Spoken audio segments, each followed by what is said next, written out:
Welcome to News 9 Mediaverse, and I'm Kartikeya Sharma, and you're watching To The Point. In our special edition, In To The Point, is on Manipur. 13,000 people have been detained. 13,000. Hundreds of people are fleeing Mizoram. One-third of complaints of the total 0 FIRs are coming from women. And Parliament stands to be disrupted today. A protest took place in front of the Gandhi statue. All these and more on News 9, To The Point. But before I introduce my guests and take you to particular stories and details which are emanating from Manipur, from disturbances to destruction of bunkers to the action of the security forces or what civil society activists are doing, let us listen into some bites, some vox pops. मेरा काम है अभी मणिपुर में शांति रखना, शांति वापस लाना। जो जैसे जैसे हाइनेस क्राइम को जो क्रिमिनल है, ये थोड़ा सा गुंडा लोग ने, ये हर एक सोसाइटी में गुंडा तो है ही है, मिसक्रेंट तो है ही है, वो लोग ने किया है, लेकिन वो लोग को हम स्पेयर नहीं करेंगे। किसी भी महिला के ऊपर हुआ अत्याचार, दुष्कर्म उतना ही कष्टदायक, पीड़ादायक है, चाहे वो किसी भी राज्य में हो। और महिलाओं के प्रति बढ़ता अपराध और ऐसी घटनाएं, ये राज्यों की जिम्मेदारी है उसको कम करना। और मैं तो कहूंगा पूरे समाज को, सरकार के साथ साथ समाज को भी उस दिशा में कदम उठाने चाहिए और इस पे एक अच्छी चर्चा हो, सदन में हो, सभी दल उसमें भाग लें और किसी को चर्चा से नहीं भागना चाहिए। मेरा विपक्ष एक बार फिर हाथ जोड़कर निवेदन है, कृपया करके चर्चा से ना भागिए। आइए, सभी राज्यों में जो इस तरह की समस्याएं, चाहे वो राजस्थान हो, बिहार हो, बंगाल हो, मणिपुर हो, कोई भी राज्य हो, आखिरकार ये महिलाएं, बेटियां हमारे ही देश की मां और बेटियां हैं। आप कैसे ऐसा कर सकते हैं? इसलिए मेरा सबसे निवेदन है कि सोमवार के दिन आइए, चर्चा में भाग लें और एक गंभीर चर्चा इन मुद्दों पर करें। See, what's happening in Manipur is very, very heart-wrenching. Our own people are going against each other. There is no calming word from this government. In fact, there is no effort to calm the nerves there. And it is very surprising for the Chief Minister and the Home Minister of India and to the Prime Minister to say that they knew only about the dastardly and ghastly acts only after a video surfaced in the social media. What is their intelligence network doing? What is the IB chief doing? Shouldn't some head rolls? Some heads must roll. Why are they not sacking the IB chief for not reporting this to the government when it happened? 2 months after the event, you see a social media post and now the government is saying they're arresting people, they're taking action. This reflects very poorly on the government. It clearly says that they have no grip over the administration. The Manipur government has no business to stay even for one day. Immediately the government must be dismissed and President's rule must be imposed. And most importantly, the central government's agencies are completely caught napping. So at least some heads must roll, at least the IB chief must be sacked. Manipur की घटना 140 करोड़ हिंदुस्तानियों के लिए शर्म की बात है। सिर्फ प्रधानमंत्री और वहां के निकम्मे मुख्यमंत्री और अमित शाह जी को छोड़कर, क्योंकि कहीं ना कहीं बीजेपी और देश के प्रधानमंत्री इस घटना के लिए जिम्मेदार है। अगर 90 दिन तक देश का प्रधानमंत्री देश के एक हिस्से में हो रही हिंसा पर चुप रहेगा, वहां का भ्रमण नहीं करेंगे, वहां के लोगों से बात नहीं करेंगे, दुनिया की सैर में व्यस्त रहेंगे, तो ऐसी घटनाएं होंगी। 4 मई को 2 महिलाओं को नंगा करके परेड कराया गया। ऐसी घटना की उम्मीद आप तालिबान में तो कर सकते हैं, हिंदुस्तान में नहीं कर सकते। ये मोदी के राज में हो रहा है। नंगा करके परेड कराया गया, उनके साथ रेप किया गया, छोटे छोटे बच्चों का वहां कत्ल हो रहा है, बुजुर्गों का कत्ल हो रहा है, महिलाओं का रेप हो रहा है। देश का एक हिस्सा, भारत माता का एक अंग आज उसको अपाहिज करने की कोशिश की जा रही है, उसको दंगाग्रस्त और नफरत की आग में झोंकने की कोशिश की जा रही है। एक एक भारतीय को मणिपुर हिंसा के खिलाफ खड़ा होना पड़ेगा। मणिपुर 2.5 महीने से ऊपर हो गया हिंसा से झुलस रहा है। औरतें वहां पर किस दर्दनाक हादसों से गुजर रही हैं, बच्चों का जीवन तबाह है, सरेआम गोलियां चल रही हैं। ये देश का एक हिस्सा है और हम सब खड़े होकर एक स्वर में कहते हैं, हमको मणिपुर को ये संदेश देना है कि वहां शांति के अलावा दूसरा कोई विकल्प नहीं है। और उसके लिए लोकसभा में सदन के नेता प्रधानमंत्री नरेंद्र मोदी आए, वक्तव्य दें, चर्चा हो और हम मणिपुर को एक संदेश दें। इसमें किसी को क्या आपत्ति है मैं नहीं समझ सकती हूँ। भारतीय जनता पार्टी ये जो गंदा काम कर रही है, भ्रमित करने का, फेक फैलाने की खबरें, वो बंद कर दे। असलियत ये है कि सदन में चर्चा से भाग रहे हैं, घबरा रहे हैं, छुप रहे हैं देश के प्रधानमंत्री भी चुने हुए रिप्रेजेंटेटिव हैं, उनकी जिम्मेदारी बनती है। मैं आपको ध्यान दिलाऊं, जब गृह मंत्री ने ऑल पार्टी मीटिंग रखी थी तो गृह मंत्री के ऊपर कौन, देश के प्रधानमंत्री गृह मंत्री से सारी ऑल पार्टी मीटिंग ने गुड फेथ में कहा था कि आप कार्रवाई करिए मुख्यमंत्री पर, क्योंकि मणिपुर वासी कह रहे हैं कि अब हमारा विश्वास उन पे से टूट गया है, आप प्रेसिडेंट रूल लगाइए। हमने उनसे ये भी कहा कि आप ऑल पार्टी डेलीगेशन मणिपुर लेकर जाइए to build confidence building measures Manipur में, पर किसी तरीके का संज्ञान नहीं लिया गया। प्रधानमंत्री मोदी जी की चुप्पी तोड़ने के लिए भी हमने कहा था, कोई संज्ञान नहीं लिया गया। सारे विपक्षी दल थे, सबने पार्टिसिपेशन किया इस स्पिरिट में कि मणिपुर में पीस बहाल होना चाहिए, पर फिर भी वो कार्रवाई नहीं हुई। अब अगर गृह मंत्री भी नहीं कर सकते हैं तो उनके ऊपर प्रधानमंत्री देश की जनता को बताएं कि जो गृह मंत्री से ने कहा था काम करेंगे वो अब तक क्यों नहीं हो पा रहा है।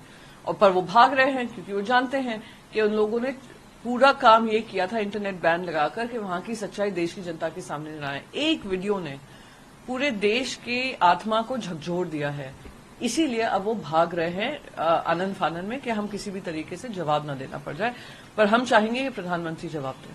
मणिपुर पिछले 3 महीनों से जल रहा है। मणिपुर से जिस तरीके के सेक्सुअल असॉल्ट के केसेस सामने आ रहे हैं वो बहुत ही ज्यादा डराने वाले हैं।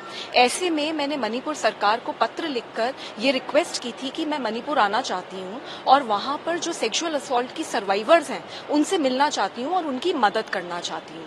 तो पहले तो मणिपुर सरकार ने मुझे बोला कि आ जाइए, फिर सडनली उनका मेरे पास एक पत्र आया जिसमें उन्होंने मुझे कहा है कि मुझे अपनी विजिट पोस्टपोन करने का उन्होंने सुझाव दिया है क्योंकि वहां पे लॉ एंड ऑर्डर प्रॉब्लम है। तो मणिपुर में लॉ एंड ऑर्डर प्रॉब्लम है, इसीलिए तो मैं मणिपुर जाना चाहती हूँ और वहां जितनी सेक्सुअल असॉल्ट सर्वाइवर्स हैं उनसे मैं मिलकर उनकी मदद करना चाहती हूँ। मुख्यमंत्री जी मणिपुर के खुद कह रहे हैं कि ऐसे कई 100 केसेस हुए हैं, तो उन सेक्सुअल असॉल्ट सर्वाइवर्स तक सरकार पहुंच पाई है या नहीं, उन तक कोई रिलीफ पहुंचा है या नहीं, वो किस तरीके के डर में जी रही हैं, वो उन तक काउंसलिंग पहुंची है, लीगल एड पहुंची है, कॉम्पनसेशन पहुंची है, कोई धमकियां तो नहीं मिल रही, ये सारी चीजों का जायजा लेने और उनकी मदद करने मैं वहां जाना चाहती हूँ। तो मणिपुर सरकार का जो सुझाव है कि मैं अपने डिसीजन को रिकंसिडर करूं, उसके बारे में मैंने काफी सोचा और मैंने ये निर्णय लिया है कि मैं मणिपुर जा रही हूं। मैं मणिपुर मुख्यमंत्री को ये पत्र लिख के बता भी रही हूं और उनसे अपील कर रही हूं कि मुझे रोकने की कोशिश ना की जाए, मेरी मदद की जाए, ऑफिसर्स से बात की जाए और मेरी विजिट रिलीफ कैंप्स में और जहां पे भी ये लड़कियां हैं वहां तक करवाई जाए, जिससे कि हम उन तक पहुंचे और उनकी मदद कर सकें। साथ ही दिल्ली में काफी सारी मणिपुर की लड़कियां भागकर वहां से आई हैं क्योंकि उनके साथ वायलेंस हुई है। उनके साथ मेरी काफी लंबी मीटिंग हुई है, उनकी भी बातें हैं जो मैं मुख्यमंत्री जी से बात करना चाहती हूँ, इसीलिए मैंने उनसे समय भी मांगा है मिलने का। Manipur is tragedy for all of us. हर एक शख्स जो हिंदुस्तानी है उसके लिए ये कयामत का मामला है। ये हालत है, एक ही लोग किस तरह ये कर रहे हैं और ये नफरतें कैसे बढ़ाई जा रही हैं कुर्सी के लिए, मुझे अफसोस है। उस कुर्सी को लानत जिसमें हम इंसानों को बांटें जबकि वो एक है, वो सबका है। किस शक्ल से आप उसको देखना चाहते हैं वो आप तक है। आप उसको मंदिर में देखना चाहते हैं, आप उसको मस्जिद में देखना चाहते हैं, गुरुद्वारा, वही है। और उसके बाद भी हम लोगों को बांटा जा रहा है।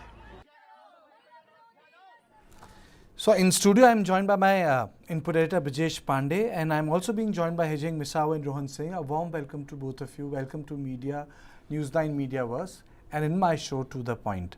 There are a number of things which we'll speak about. We'll speak about 13,000 detainees. Who are these detainees, which Indian Express reported? We're going to talk about the issue of Meiteis fleeing from Mizoram. We are going to talk about COCOMI's EU Parliament letter. Is it the right thing to do? Bunkers destroyed.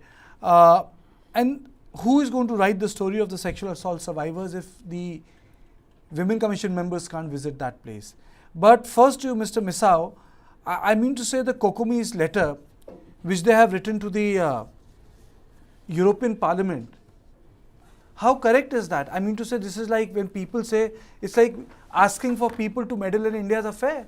Why would you write that to any country? I mean, the letter should be written to Prime Minister, Home Minister, Chief Ministers of this country. Why should a letter go to European Union Parliament by them? Thank you, Kartikeya, once again for the show. And that is the same surprise everyone is having when the issue is internal to the country, and everyone is amazed by the letter written by COCOMI to the European Union. So I believe this action is taken as part of a disparate action from the end of COCOMI, who I believe is one of the apex body of the Meitei society. And what I find is they wrote this letter as a firefighter because they thought with the speculation, the EU Parliament, when the issue of Manipur was taken up in the Parliament, they speculated that it must be all because the Kuki communities, as we belong to Christian community, they thought that we wrote to EU and the issue was taken up to the EU Parliament, which is I would say this that it has no base, it has no evidence. For us, we don't make any approach to any external force, external country apart from India. But I don't know, there are also lots of independent inquiry taking place when the whole incidents of burning down of houses, churches, and properties were taken place, because now the world is such a small world. What is happening in one corner of the world can, in a second, can reach to the entire world. That's why when the churches, the video of churches being burned down, and then the salite red flags, which is the flags of the Manipur Meitei people, when the salite red flags are hoisted in the church, when the church was burned down and then the salite red flags were hoisted in the churches, I think it reached to the entire world, becoming one of the talking point.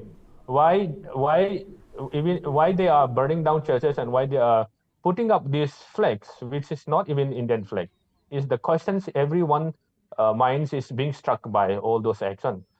So COCOMI, I would say, just before the start of all this ethnic cleansing, the so-called ethnic cleansing on the Kuki community, there were also lots of social media doing the round, where COCOMI and the UNC and the Chief Minister of Manipur meeting in the back door, and then I don't know what was transpired in the meeting, but at the end, everyone is caught by surprise.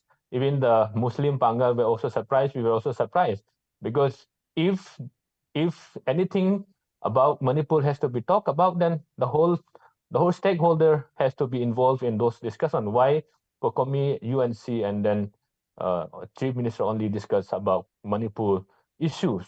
So that was something which everybody surprised, but we don't exactly know what was the point of discussion. But the speculation among our community is that there must be some kind of hidden agenda which they discuss about. Yes, but Rohan, I think it was grossly incorrect to write a letter to EU members. What do you have to say? First of all, Kartikji, thank you for inviting me to. You are always welcome, Rohan. what I as a Manipuri, not just as a Meitei, feel regarding about writing this letter to EU is that first of all, I was reading the letter by the COCOMI. Also, there was one very good point which I also feel very very happy to see that point that for your knowledge, Kartik ji, the first Christian from Manipur is not a Kuki, not a Naga, it's a Meitei, and his name is Angum Porom Singh, and they are from this place called Fayeng. So EU has taken to a very wrong propaganda that only the Christian attack, specifically on the ground of religion, is happening right now, and that's the perception that EU has. And also, Kokomi really wanted to clear out that point that this conflict right now happening is just between two communities, the Meiteis and the cookies. That's it. That was one point that Kokumi wanted to really clear out. And we could have done that so. As a Meitei Christian, we could have also done that so. But I felt very happy seeing the letter because, like, from our point of view, also, it was something, a point that should be cleared out to the EU because I think they are also very misled because of this community fight. They also have to know a very clear point that this is just a community fight, an internal matter, and this has nothing to do with religion. For now, as perceptions has been coming on, I really agree with the fact which Misao has told right now. Let's not be ignorant. Let's not be absurd. I'll just come and I'll commit to the point that this is a very wrong point where the churches were burned and the flags were hoisted in front of the cross. Because I myself, I'm a Christian. I agree the fact that was a wrong part. Also, Misauji, we should also accept the facts that the mandirs are burned.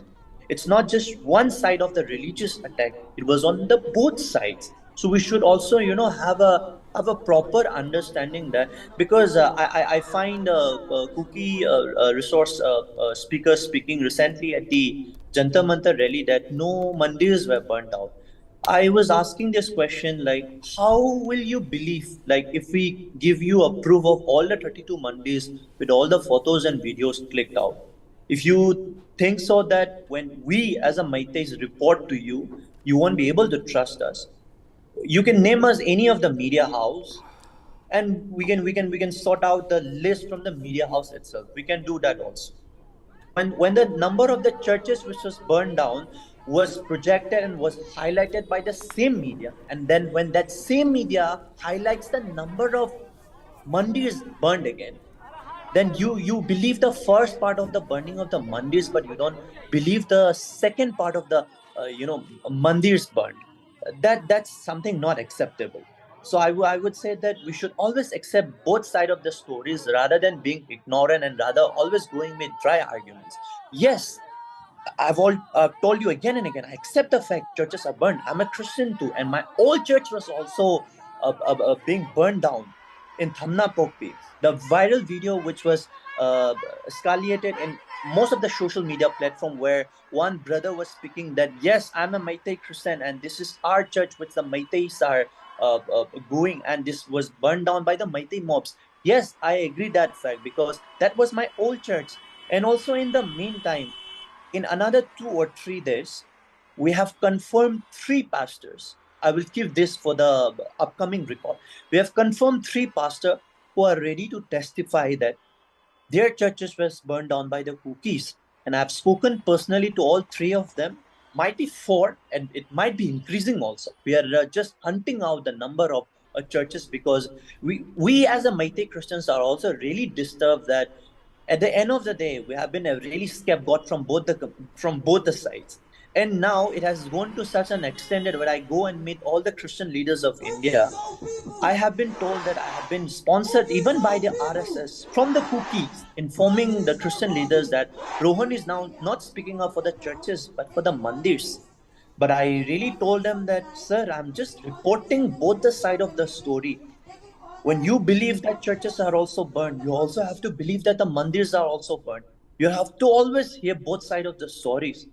And for your information, let me just go get all the records in form of videos, in form of photos, in form of the testimony so that it is not just spoken by myself, but it's also from the person itself who have really encountered the thing. So coming back again to the main question, the Kartik ji, I think it was a very right move from the COCOMI, not just as a Meitei, but for as a whole of Manipur to present the real scenario of what was really happening in Manipur. Okay. Brijesh, was it correct on their part to shoot off such a letter to European Union? You know, we have this issue. Why are foreign bodies trying to internationalize an internal matter? You know, we take a similar position when it comes to Kashmir. We had a similar position when it came to left-wing extremism in central part of India. We had similar position on many of the insurgencies. We have similar position on Punjab. Why should Manipur be any different? Basically, Kartikeya, see, the first step has been done by when the European Union discussed the issue of Manipur, and there were certain, narratives which was opposed by everybody. You know, we did this program here, and we completely oppose that. You know, European Union has no locus standi to give us lecture on any kind of thing, and more so the issue related to Manipur.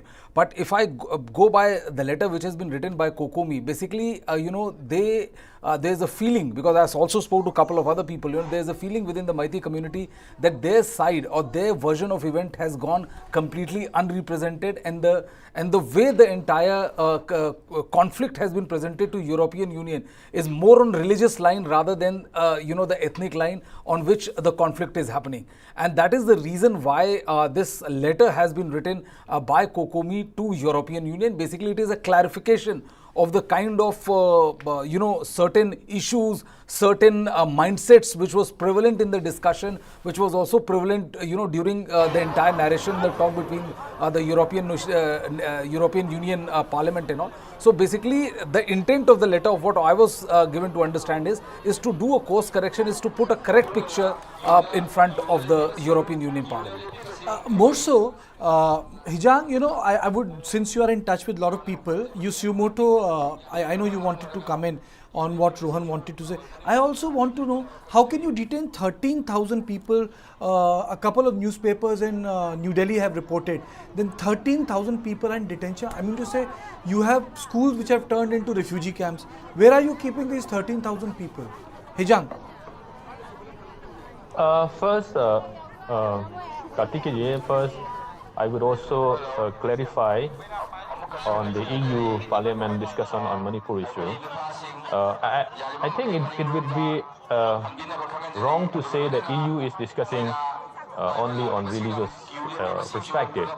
EU was discussing more on the human rights perspective. So human right was something which concerned the international community. Human rights violation was something which concerned the international community. So that's why just projecting the religious perspective from this angle is something I think we have a myopic view on what EU was discussing. So when they are talking about religion, as Rohan was saying, like churches being burned down by cookies, I would once again reiterate that the cookies, since the time of our forefathers, even when we fought the British, we have this war ethics. This war ethics, we never touch the civilians, we never touch the children, girls, women, and old people. And when he is also like blaming the cookie burning down churches, I think one has to come up with the facts and figures, because there is no such instance of churches being burned down by the cookie community. Yeah, I would also agree there are few mandirs destroyed by some uncontrollable volunteers, that I would agree. That's something which is happening. And coming to that point, COCOMI reaching out to EU Parliament is something a shame to the country also, because rather than reaching out to the Indian government, why are they reaching out to the European community? Is something which they brought shame to the sovereignty of India. Plus, one has to remember what Manipur has been fighting for, a separate country, independent country, where they ban Hindi movie in the entire Manipur state, where lots of ambush and attacks are taking place, and where our precious life of Indian soldiers and officers were being killed by them. There are lots of instances. So that's why, apart from that, when they are bypassing the central government, Delhi, and reaching out to the European Union is nothing but a shame, bringing shame to the entire country, entire nation, of demeaning our sovereignty. So coming to that point of 13,000 detainees, I don't know what detainees are we talking about, but since I am from the ground, I've been always closely working with all those relief centers and visiting children, having sessions with children on socio-emotional learning, because what I believe is this violence should not bring a mindset of the children saying that Meiteis are bad people, Meiteis are these like horrible people. So we don't want that. That's why we are having sessions with children saying that some bad people, some miscreant might be doing all these things, might be burning down your houses, might be killing your relatives, but never blame the entire community. There are lots of good Meiteis who never support this kind of action. So that's, we have music session, we have some game session, we have some STEM, science, technology, and engineering, mathematics session with the children, where we are trying to also divert their mind of being traumatized by what they see, their houses being burned down, plus also trying to tell them that we must love every human equally. So these people, I will not say detainees, these people whose houses are burned down, they don't have any place to go, rather than staying there in the relief camp. So I would not use detainees, but people who are taking shelters for survival, because the only thing they have is number one, the clothes they wore when they flee. The second is the life they have. Only these two they have. So that's. Hello? Yes, please go on. Yes. Yeah. Yes. I heard some background noise. That's why I was wondering. So that's why I won't say detainee. Detainee is something like when you force somebody to stay at that place. So it's not a detainee, but people who are taking shelter so that they can also spend some time and then rethink of how to restart the life again. Okay. I want to ask you, Rohan, I'll come to you. Brijesh, why isn't Parliament functioning? What is happening that Parliament is getting adjourned within minutes of being summoned? I mean to say, शोर शराबा तो विपक्ष कर भी रहा है, पर जो पक्ष है वो भी चलाने की इच्छा शक्ति नहीं दिखा रहा है, फट से adjourn कर रहा है. Why is this happening, Brijesh? See, basically it is war of narrative, and no side want to lose this war of narrative. The opposition wants to the narrative which should go out is that they are very serious about what is happening in Manipur. Rahul Gandhi has visited the place. All the opposition leaders wanted to go and visit Manipur, but they were denied this thing. So they want this discussion to happen in the parliament. What they are saying is that the only reference which the Prime Minister made, I beg your pardon, made was outside the parliament and not inside the parliament, and they said that the first thing they would want is a debate to start on this issue, and the first statement has to come from nobody other than the Prime Minister. And this is the reason why they are saying that until and unless that happens, we are not going to allow the House to function. The ruling dispensation says that they are ready for any kind of debate. They are saying, you want debate, we will debate. And Home Minister is ready to lead the debate. Defence Minister Rajnath Singh made a statement where they are saying that since opposition only wants to score a brownie points over the issue of Manipur, that is the reason why they are not allowing the House to function. So basically it is war of word, and now the government has started saying that it is not only in Manipur that women are subjected such a ordeal. It is also in the state of Rajasthan, state of Bengal, the opposition ruled states, where women are subjected to equal kind of brutality, but it is not being talked about opposition. So it is war, it is narrative versus narrative war which is going on in the parliament, and going by tone and tenor of the opposition leaders, it is highly unlikely that we will see any kind of functioning in this week also, Kartikeya, if I may say so.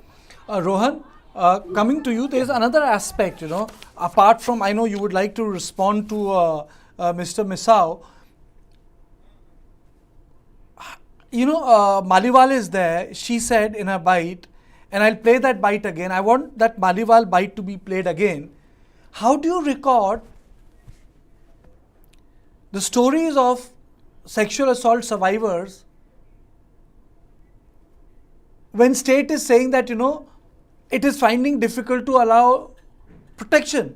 I mean to say, after a point of time, shame descends, the perceived sense of shame, and victims don't come out. How do you get them to come out to record the assaults? I think that's the first step towards justice, which is memory. Any sociologist would say the first thing which people do is to preserve the memory. Even in World War II, the Krakow and the Auschwitz, the memories of persecution have been preserved, lest people forget. Such heinous crime has taken place in Manipur against women. I was just thinking over the weekend when we were doing a program with Brijesh, who protects and preserves those memory? There has to be a record of that some evil happened. Rohan. Yeah. Before that, let me play out the bite of Maliwal's bite. Let me play that DCW bite. She heads Delhi Commission. Manipur पिछले 3 महीनों से जल रहा है। मणिपुर से जिस तरीके के सेक्सुअल असॉल्ट के केसेस सामने आ रहे हैं वो बहुत ही ज्यादा डराने वाले हैं। ऐसे में मैंने मणिपुर सरकार को पत्र लिखकर ये रिक्वेस्ट की थी कि मैं मणिपुर आना चाहती हूँ और वहाँ पर जो सेक्सुअल असॉल्ट की सर्वाइवर्स हैं उनसे मिलना चाहती हूँ और उनकी मदद करना चाहती हूँ। तो पहले तो मणिपुर सरकार ने मुझे बोला कि आ जाइए, फिर सडनली उनका मेरे पास एक पत्र आया जिसमें उन्होंने मुझे कहा है कि मुझे अपनी विजिट पोस्टपोन करने का उन्होंने सुझाव दिया है क्योंकि वहाँ पे लॉ एंड ऑर्डर प्रॉब्लम है। तो मणिपुर में लॉ एंड ऑर्डर प्रॉब्लम है, इसीलिए तो मैं मणिपुर जाना चाहती हूँ और वहाँ जितनी सेक्सुअल असॉल्ट सर्वाइवर्स हैं उनसे मैं मिलकर उनकी मदद करना चाहती हूँ। मुख्यमंत्री जी मणिपुर के खुद कह रहे हैं कि ऐसे कई 100 केसेस हुए हैं, तो उन सेक्सुअल असॉल्ट सर्वाइवर्स तक सरकार पहुंच पाई है या नहीं, उन तक कोई रिलीफ पहुंचा है या नहीं, वो किस तरीके के डर में जी रही हैं, वो उन तक काउंसलिंग पहुंची है, लीगल एड पहुंची है, कॉम्पनसेशन पहुंची है, कोई धमकियां तो नहीं मिल रही, ये सारी चीजों का जायजा लेने और उनकी मदद करने मैं वहां जाना चाहती हूँ। तो मणिपुर सरकार का जो सुझाव है कि मैं अपने डिसीजन को रिकंसिडर करूं, उसके बारे में मैंने काफी सोचा और मैंने ये निर्णय लिया है कि मैं मणिपुर जा रही हूँ। मैं मणिपुर मुख्यमंत्री को ये पत्र लिख के बता भी रही हूँ और उनसे अपील कर रही हूँ कि मुझे रोकने की कोशिश ना की जाए, मेरी मदद की जाए, ऑफिसर्स से बात की जाए और मेरी विजिट रिलीफ कैंप्स में और जहाँ पे भी ये लड़कियां हैं वहां तक करवाई जाए, जिससे कि हम उन तक पहुंचे और उनकी मदद कर सकें। साथ ही दिल्ली में काफी सारी मणिपुर की लड़कियां भागकर वहां से आई हैं क्योंकि उनके साथ वायलेंस हुई है। उनके साथ मेरी काफी लंबी मीटिंग हुई है, उनकी भी बातें हैं जो मैं मुख्यमंत्री जी से बात करना चाहती हूँ, इसीलिए मैंने उनसे समय भी मांगा है मिलने का।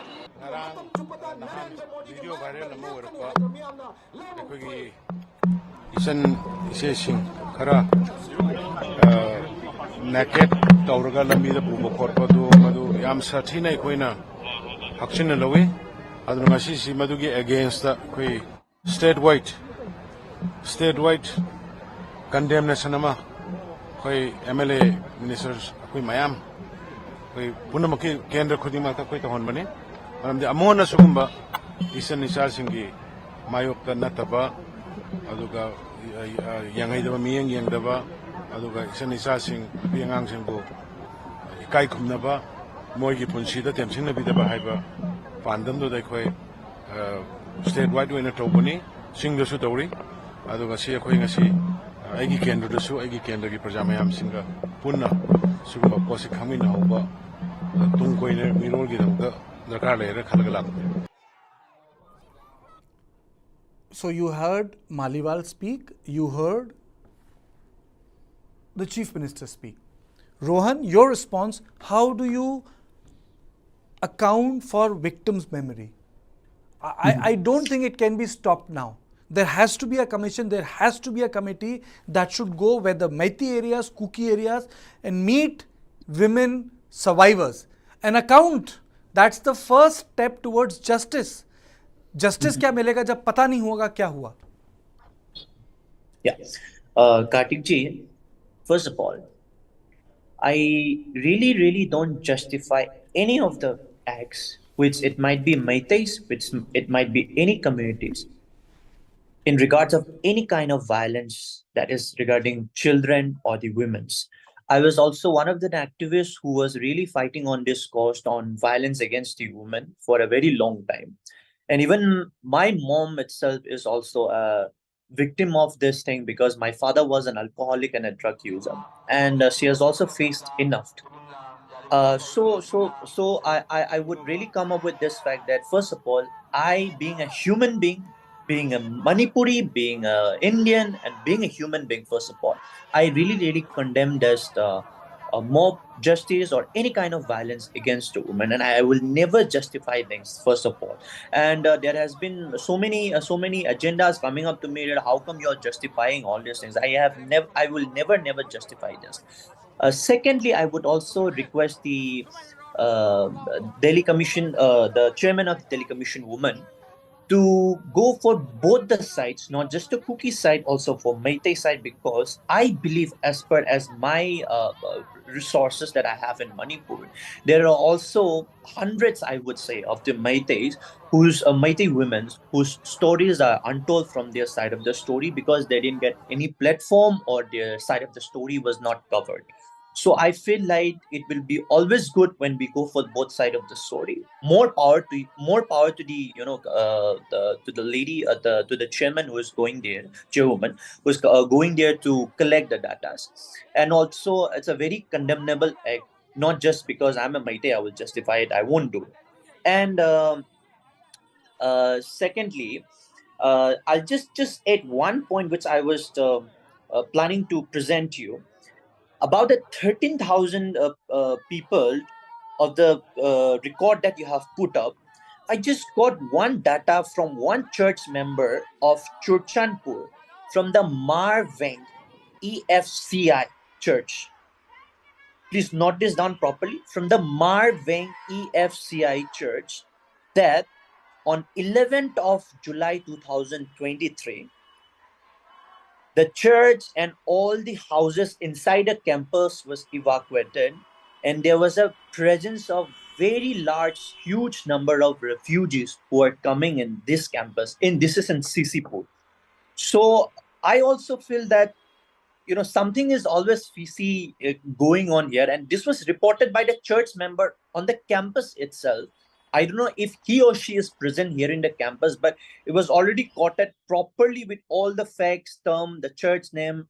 His the name of the church member is also with me right now. But for the safety sake, like they have told not to disclose the name, but they have already given even the dates, how the procedure was going on. It was all refugees who were coming and settling in the campus of the EFCI Marveng itself. So this is also a complaint coming up, and I don't know how our my co-speaker Ms. Auji will justify on this fact. And again and again, I'm telling you from the core of my heart that I prayed like such event might not come up in future about the violence on women, but I also have heard from the resource that there are already hundreds and hundred number of videos from both the sides, from the cookies also, from the Meiteis also, and for the betterment of the sake of peace, I believe like the weightage of this video would create another havocs rather than adding fuels on both the sides. So COCOMI is also claim upcoming that there are hundreds of videos in them for the Meitei victims also, and but for the betterment and for the sake of peace, they have made that video not public into their own gallery, so that when any kind of I don't know how why Misao is smiling when I'm telling this, but I believe there is already like videos from both the sides. It's not just one side, and there is also one circulation of media going on that an 80-year-old lady. I'm not speaking by emotion. An 80-year-old lady from Sugnu, Sero, was burned down inside a mandir, and her husband was a freedom fighter who was felicitated by the then President of India, APJ Abdul Kalam. And this circulation has also come up in many of the national news already. And what I'm trying to tell you is that it's not just one side who is suffering. It is always both the side, and victims are always from both the side. When you go for one story of victim story from one side, there will be always one victim story from the another side. So let's wait for the time. So, to get into for more details about the arrest that has happened, I would say that this Manipur story is evolving from one phase to another. And in News9 Mediaverse, in my show To The Point, the whole attempt is to explore the gamut of stories. We are trying to explore what is happening in Delhi, impact of Manipur in various parts of India, Northeast, and how it is affecting various communities, because there's also a Manipuri diaspora. So in To The Point today, our attempt will be to show what is happening in Manipur in context of today, tomorrow, but in also the subtext of it, because every story has a context, it has a text, and then you have to derive meaning from it. Before I take you to my guests and rephrase certain issues, let's see what happened in Parliament today. We expected Parliament to function, but the Parliament did not function. What happened was that everyone was outside the Parliament. Now, it can be debated ad nauseum whether it was the strong stand taken by opposition or reticence on part of the government not to allow debate in certain sections. But the fact is that the Parliament did not function. The fact is that the debate has not taken place. The fact is that the Home Minister, though ready, has not spoken. The fact is opposition wants Prime Minister to speak, and there is no message or indication whether he would speak. So what is happening is, there is nothing on record on the floor of the House, because what the government will say, it has to stand by it.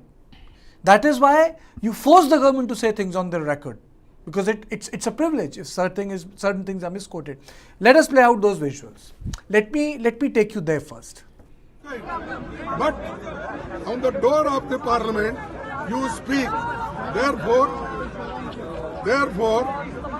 we are requesting the chairman of Rajya Sabha and also Speaker Lok Sabha that he should come in the House and make a statement that what is the real situation in Manipur और क्या चल रहा है हम दुनिया को बता देंगे यहाँ सदन के ओर से, लेकिन प्राइम मिनिस्टर अंदर नहीं आ रहे, ऑफिस में बैठते हैं, सुनते हैं। और आज एक नई बात, मुझे हमारे डिफेंस मिनिस्टर ने भी मुझे भी फोन किया था, सभी अपोजिशन लीडर को, बालू साहब को किया था, बंडोपाध्याय जी को किया था और हमारे सभी दोस्तों को भी किया था। लेकिन हम उनको यही बोले, भाई क्या होने वाले हैं, प्राइम मिनिस्टर आकर अंदर अगर स्टेटमेंट करे, उस स्टेटमेंट में हम पूरे लोग बहस करेंगे और बहस करने के बाद जो भी फैसला होगा देखेंगे। और 267 ये महत्व का है, क्योंकि 267 में 1 घंटा, 2 घंटे, 4 घंटे, आधा दिन, एक दिन भी बहस चल सकता है। और उस बहस में जो भी निकल के आएगा उसके वोटिंग भी कर सकते हैं, वोटिंग करते, we can vote on that also, but they don't want that. One says half an hour discussion, another says short duration discussion. The problem is not going to solve with your discussion. First you tell you are representing 140 crores people. Why you are not coming in the house and telling the truth? ये हम पूछना चाहते हैं। लेकिन ये जो गलती कर रहे हैं प्राइम मिनिस्टर, आप देखिए, मैंने भी छानबीन के कहा, मुझे भी मालूम है जब सेशन चलता है, no chief minister, no prime minister make a statement outside the parliament. So this is the first time he is doing it, and as per even tradition, precedents, that he should come and tell. Therefore, we are again demanding, we are going in the house, both houses, we will demand that Prime Minister come and make a statement. That is our demand. Thank you very much. So these are the shots which were recorded in Parliament. because the House is not functioning. The MPs are outside the premise of Parliament. You expect this to happen now this week, or you think there'll be a resolution by end of the week? I don't see that happening, because the opposition also has realized that this is one issue on which they can embarrass the government. These visuals which we just aired, Kartikeya, they are a symbol of the fact that both sides have dug their trenches. Nobody wants to cross over. There is a protest outside the famous Gandhi statue inside the Parliament, and you can see Abhishek Banerjee, you can see Balu, you can see Congress President Mallikarjun Kharge speaking. So the opposition unity as we speak has still now been very, very firm as far as the issue of Manipur is concerned. And going by the way the Parliament functioned on Thursday, Friday, it looks highly unlikely that that we are going to witness any business whatsoever in this week as well, because the government has also made its side very clear, and they also upped the ante when they also protested against the law and order situation, especially the treatment meted out to women in the state of Rajasthan. So basically now it is going to be Manipur versus Rajasthan, Manipur versus West Bengal, and Manipur versus other opposition ruled states. Okay, isn't this disappointing? Isn't this disappointing, Hijang, that there is no conversation in Parliament? Definitely, that's what we keep saying, because Manipur, I keep saying, is an integral part of India. And I was once also mentioning, like, if Chinese incursion takes place in Manipur, would the parliament and would the government remain silent? When thousands of people are remaining homeless, when hundreds of lives are lost, when our girls are raped, paraded naked, and when the whole state is burning, and the government is not even interested in discussing this whole issue. So sometimes the question like, are we not Indian, comes to our mind. Then why are we treated in this manner? When the entire state faced some natural calamities, when earthquake was happening way back in some years, and then life are lost, and then properties were lost, but it was never captured by the government. It was never captured by the mainstream media, but it was, the whole media was capturing only what is being happening to the Indian Air Forces being attacked by the terrorist group. So this feeling of ill treatment, motherly treatment to the people of Manipur particularly, and the entire northeastern people, is something which has been always the talk of the people. That's why when all these kind of stepmotherly treatments are being meted out, the young people like me, the feelings of less Indians is becoming higher. Now, how do we reach out to these people when these people needs the touch of love? Why don't we do that? It's a big question. Now, also, like, I would also request Rohanji to also discuss with your civil society organization and allow all this inquiry, or allow all this any other team coming and visiting to give SF passes, also provide them what is necessary. Now, for instance, last time when CBI came to investigate on the Almori looting, the CBI team was also obstructed.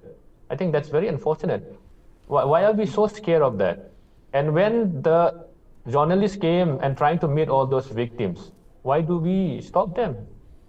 What scares us? So, and then I think sometimes it's very ridiculous when you are saying those hundreds of women who are also equally, their modesty is equally affected and don't have the platform to talk about. I think we should also be truthful in saying what is the real happening, because when the entire media house is controlled by the Meitei people, because they are also, the media house is also equally responsible for like worsening the situation. They and it also comes to the notice of the entire world that the media house, the local media house, I'm saying the local media house is not like truthful in reporting the news. So when the media house is all in your hands, when all the systems, when all the administrations are in your hand, I think it would be unright to say they don't have right platform. What do they do? Because just before, why all these things happen? It's all because of some miscreant who spread the news that cookies are rapping, cookies are doing this and that to the Meitei girl. Because of those false allegation, when it goes viral in the social media, such things happens. Now, when you are saying you don't have a right platform, I think it's very ridiculous, and I think we should also speak the truth. And coming to that point again, Kartikeya, this is my appeal, a strong appeal to every Indian and the government as well as all the political parties, that Manipur is an integral part of India, and anything that happens there is an issue of the country, and that issue has to be discussed, that issue has to be brought up, discussed, and find a solution. Unless then, I think the whole speculation that Meiteis and cookies are fighting because of the external forces will become true. And I would also, taking this opportunity, I would also tell my Meitei brethren, my Meitei communities, the cookies and the Meiteis, we have a long history where we never fight. Just look at the history. There is no instance of cookie and Meitei fighting. Rather than that, the chiefs, the cookie chiefs, there are lots of recorded history saying that the cookie chiefs extended help to the Maharaja of Manipur. The same way Maharaja also extended help to the cookie chiefs when they need their support. And when the 7-year devastation takes place, who helps them? Just look at the history. 2,000 cookie women soldiers help the Meiteis who are deserting the valley for 7 years. And when the Awa lance takes place, Awa means the Burmese. The Burmese, when they attack Manipur, the cookie extended support to the Meiteis, and they helped and they could repulse the Awa, the Burmese. That's how much they are helping each other. Apart from that, there are also lots of history that recorded how the cookies and the Maharaja of Manipur are helping each other. Out of gratitude, the Maharaja also give a portion of land just close to Konumamang. That's the king's palace. Now we call it Hokip Wang, which is also already burned down, helping by the mob held by the police forces, where the videos goes viral in all the social medias. Now that's also the very fact that the cookies and the Meitei Maharaja has a close relationship, where out of his gratitude for helping him, he gave a portion of land just close to his palace. There's where the cookies are settling. Now looking at this, sometimes I'm wondering what forces is playing between us that we are today fighting like this. To this extent, to this scale, and to this gravity.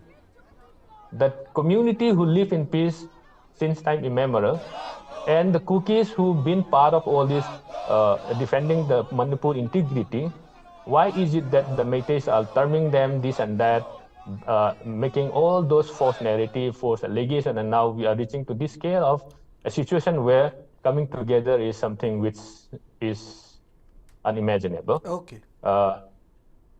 I think that's perfectly put. Rohan, I think you wanted to come in. Yeah. Ms. Auji, I just got a notification on the 20th of this month coming as a form of separate administration only solution from the victims of genocide committed by the Meiteis. And as far as if you remember, I think we both were the first one who said, like, I'll be the first one to come to Sisipur and you'll be the first one to come to Infal and have a table talk and, this peace talk initiating. And just, I think, just 2 days after that, I got this notification that we firmly declare our opposition to any attempt aimed at reaching any agreement with the Meitei or deviating from the demand of separate administration under pretense of compensation, peace, or religious reason. Religious reason was specifically, denoting to the Metis Christians, and we are present in the front lines inside the cities and the remote villages. We will hunt you and your families and have absolutely no hesitation to shoot you even from your back. Now, Kartik ji, let me start that. This is a notification coming from our Kuki brethren. I was also getting a lot of threats, especially from our Kuki brothers and sisters. In fact, on the 15th of July, I was picked up by our Delhi police from the very place where I'm interviewing right now. They came directly to my room. No harassment was done though. I was picked up in a very friendly manner. I was detained in the police station for 5.5 hours, like 5.5 hours. Having said that, it was his duty for the police officer who came to pick me up. And surprisingly, 4 days later, our protest was completely not allowed, and we had a second venue of the Constitution Club of India. But 4 days later, we were able to see Kuki protests going at Jantar Mantar, and I don't know like how that happened. But when our protest was being sidelined, and specifically, our Kuki brothers are really targeting me specifically right now because I've been starting to speak with all the facts. See, I'm reading right now in front of you, fakes by fakes, paper by papers. So I feel like I feel like something. I I I'm hearing background. I'm hearing No, no, background it's sounds. okay, it's okay. You know, So, those are the visuals of yeah. people, members of parliament, who are trying to make best of what they have. So you know, Okay. don't get Okay. distracted by it. You know, Yeah. maybe it's Yeah. adding it's adding heft to your volume. You know. Yeah. Okay. No worries. No worries. No worries. So, I believe that when I'm not getting any kind of objections, me speaking to the Cookie brothers and sister for a peace talk or for a table talk, how come I'm getting a lot of threats from our Cookie brothers and sisters? In fact, when Mr. Even fear right now, this notification to come and meet me specifically on Kartik G's show. They're sitting on the study road. So I believe like with the notification that they are having, they're going to gun you down. It's not the Meiteis who are going to gun you down. It's the cookies itself, your brethren, who are going to gun you. And that's what the notification is saying. I can give you the notification itself also. And it was uploaded by one of a very renowned cookie leader. I won't name him though. It was uploaded by him too. So I feel like always something is going wrong here, Miss Auji. So when you are mentioning about me speaking to my civil society organization, I believe they are ready. They are ready, and that is the reason why I'm not getting any kind of pressures right now from any of the Meitei organization. But now, despite being said that cookies are religiously in touch with us, being we as a Meitei Christian, why are our voice getting sidelined as a Meitei Christian? I'm getting a lot of pressures from Kerala, Tamil Nadu that Rohan, you have been sponsored by the RSS, and that's what we have heard from the cookies. I said, sir, I have the list of the number of churches burned in my paper also. I have the list of mandirs burned by the cookies also, and even the churches which was burned down by the cookies also. I have the list of pastors whose houses was burned down by the cookies, and I'm trying to portray both sides of the stories. And what more facts do you want when I say both side of the stories? That I'm not coming and speaking here for the Meiteis. I'm coming and testifying for both the sides. And if you object me, and if Cookie brothers are objecting me, telling this part of the story, both side of the story, there is always something fishy is going on right now. And this is what I feel. See, when the chairperson of this Delhi Commission for Women was coming, Kartikeya, you were quoting that her voice was trying to be sidelined, and the government of Manipur was not allowing her to, take the testimony from the victims itself. And how can justice be done when the voices are suppressed? And the same thing is happening with me. Our Meitei Christians' voices are really being suppressed, not by the Meiteis, but by the cookies, and that's what I feel. And why is this happening? When I'm telling honestly from the point of my story, and also from all the resources that I'm having, and when the church members are even reporting that their churches are right now being used in Marbang EFCI church are being used as a refugee came from Myanmar. Why are our voices always trying to be sidelined? I'm not speaking by emotion, I'm speaking by the fake itself. And there is always one funny part of the story always going on, that when one media house is reporting the church story, you said that media is a very authentic media. And when that same media house comes with a reporting story of the mandirs being burned, you said that media is a fake media. Why always this bias thing going on? When your stories are being highlighted by the same media telling the untold part of your cookie brothers and sisters, you always said that media is a very authentic media, that is a very truthful media. Now when you come with another part of the story of the Meitei story being again told by the same media, you tell that the media has been bought by you and all the machineries were being bought by you. I believe at least always the two side of the story. I'm always committed by our mistake, as per as my knowledge. I'm being committed to the mistake which the Meiteis have done on the churches. I've been committed to the mistakes where our sisters were being molested by the mob.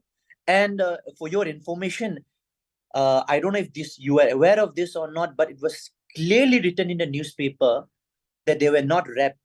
They were molested, and they were molested, and some people were trying to save them also. It was quoted in the newspaper itself. I can send you the link also if you want. See, now I'm speaking facts and you're smiling, Bisauji. I'm speaking the facts itself. It was quoted from the. I think you have made a very strong point. I think you have made a very strong point. And the issue is not that. The issue is that the parliament is not functioning. Issue is that there is a deadlock between two parties. We have MPs outside. So first let us listen into some of the bites that have come. And once those bites have come, then we will going to talk about the intricacies of what's stopping Home Minister to give a statement, what sort of position Congress party has taken, what sort of narrative BJP wants to build, what happens inside Parliament for the first 5 minutes it functions, because on the 6th minute it goes off to sleep, which means it gets adjourned. Let's listen in. सत्तारूढ़ दल क्या छिपाना चाहती है? अरे 162 लोग मर गए, स्वतंत्रता संग्राम सेनानी की पत्नी जला दी जाती है, पूर्व सैनिक की पत्नी पे सरेआम बलात्कार होता है, उसे नंगा घुमाया जाता है, उसके बाद भी सरकार चर्चा नहीं कराना चाहती है। क्या इस देश में लोकतंत्र नहीं रहा? अगर वहां की सरकार नियंत्रण नहीं कर पा रही है तो जिम्मेदार वो हैं। केंद्रीय गृह मंत्री गए थे, 3 दिन 4 दिन रह के आए, जिम्मेदार वो हैं। तो उन्हें गांधी के प्रतिमा के सामने अपने पाप के लिए, अपने अक्षमता के लिए, इन बलात्कारों के लिए, इन हिंसा के लिए 165 से ज्यादा लोग आधिकारिक रूप से जहां मर गए हों उसके लिए पश्चाताप करें। पर गांधी के स्टैचू के सामने भी उनका प्रायश्चित पर्याप्त नहीं होगा। वो जाएं, संगम में नहाएं, नहाने के बाद लौटकर भगवान के मंदिर में क्षमा याचना करें कि हमारी सरकार पूरी तरह अक्षम है। हम तो सीधी सी बात कहते हैं और हमारी बात प्रधानमंत्री जी की छवि के पक्ष में।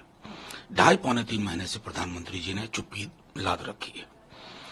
उनको अंदर आकर के पीड़ा और संवेदना से भरा एक बयान दोनों हाउस में देना होगा। फिर एक विशद चर्चा करेंगे हम संजीदगी से, लोगों की पीड़ा को उजागर करते हुए, ताकि मणिपुर को एक संदेश जाए कि वो अभी भी इस देश का हिस्सा है।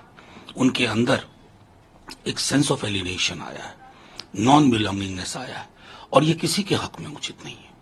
मोदी जी पार्लियामेंट में आकर, पार्लियामेंट के अंदर आकर एमपीज को संबोधित करेंगे और उनको मणिपुर में क्या ताज़ा हालात हैं, क्या स्थिति पे नियंत्रण पाया गया है, क्या सरकार की तरफ से मेजर्स रहे हैं, उसके बारे में संज्ञान लेंगे। प्रधानमंत्री जी बताएंगे क्यों बीरेन सिंह जी अभी तक अपने मुख्यमंत्री पद पर कायम हैं।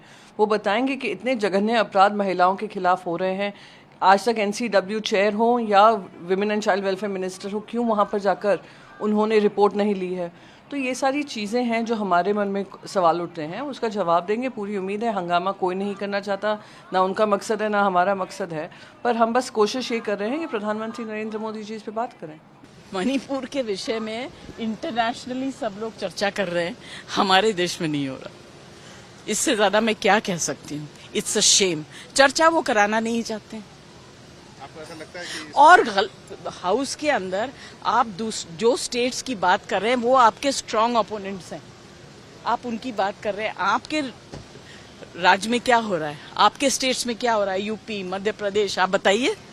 बाकी जो कुछ भी उनका बचा है आगे तो बचेगा भी नहीं। You put your spoken outside, but on the door of the parliament you speak. Therefore, we are requesting the chairman of Rajya Sabha and also Speaker Lok Sabha that he should come in the house and make a statement that what is the real situation in Manipur. और क्या चल रहा है हम दुनिया को बता देंगे यहाँ सदन के ओर से, लेकिन प्राइम मिनिस्टर अंदर नहीं आ रहे, ऑफिस में बैठते हैं, सुनते हैं। और आज एक नई बात, मुझे हमारे डिफेंस मिनिस्टर ने भी मुझे भी फोन किया था, सभी अपोजिशन लीडर को, बालू साहब को किया था, बंडोपाध्याय जी को किया था और हमारे सभी दोस्तों को भी किया था। लेकिन हम उनको यही बोले, भाई क्या होने वाले हैं। प्राइम मिनिस्टर आकर अंदर अगर स्टेटमेंट करे, उस स्टेटमेंट में हम पूरे लोग बहस करेंगे और बहस करने के बाद जो भी फैसला होगा देखेंगे। और 267 ये महत्व का है, क्योंकि 267 में 1 घंटा, 2 घंटे, 4 घंटे, आधा दिन, 1 दिन भी बहस चल सकता है। और उस बहस में जो भी निकल के आएगा उसके वोटिंग भी कर सकते हैं। वोटिंग करते, we can vote on that also, but they don't want that. One says half an hour discussion, another says short duration discussion. The problem is not going to solve with your discussion. First you tell you are representing 140 crores people.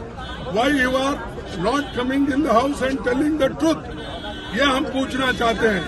लेकिन ये जो गलती कर रहे हैं prime minister, आप देखिए, मैंने भी छानबीन के कहा, मुझे भी मालूम है जब सेशन चलता है, no chief minister, no prime minister make a statement outside the parliament. So this is the first time he is doing it, and as per even tradition, precedents, that he should come and tell. Therefore, we are again demanding, we are going in the house, both houses, we will demand that Prime Minister come and make a statement. That is our demand. Thank you very much. So now, the parliament has again become non-functional. On 2 occasions it met, the parliament did not function. On 2 occasions it met, the Hai Tauba Hangama has taken place. And I think the important part here is that the reason why it's not functioning is that the people don't want debate to have some sort of an impact. Now the whole point is that debate किस प्रावधान में हो. There are multiple provisions under which a debate can take place. A debate can entail voting. It can be a short duration debate in Indian Parliament. Debate can be put through an adjournment, suspending suspending important bills and important segments like question hour, 0 hour, and suddenly the discussion can take place. But let me give you a sneak peek inside the parliament. Sneak peek. आज प्रश्नकाल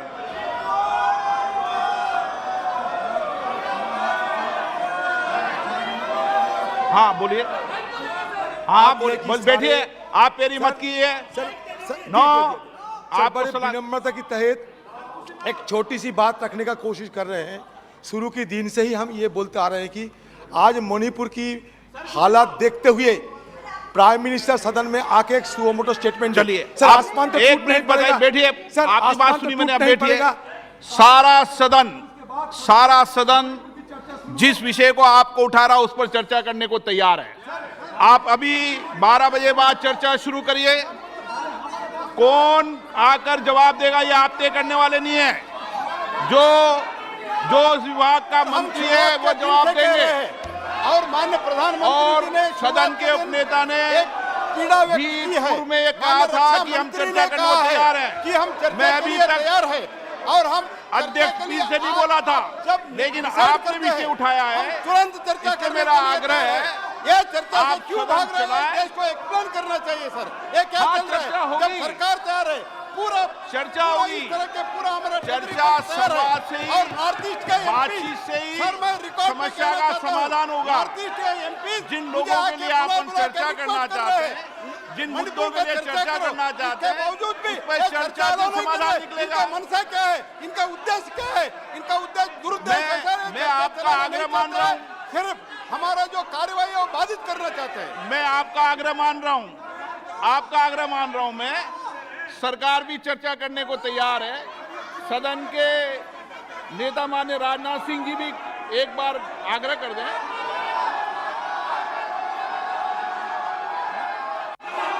हम मणिपुर के मुद्दे पर चर्चा के लिए पूरी तरह से तैयार हैं, लेकिन फिर भी प्रतिपक्ष हमारी बात को स्वीकार करने को तैयार नहीं है। मैं यह मानता हूं कि मणिपुर जैसी गंभीर घटना के प्रति जो चर्चा होनी चाहिए उसके प्रति प्रतिपक्ष गंभीर नहीं है। ये सदन चर्चा संवाद के लिए आपको जनता ने पोस्टर लेके देने के लिए नहीं भेजा है। मैं चर्चा कराने के लिए तैयार हूं।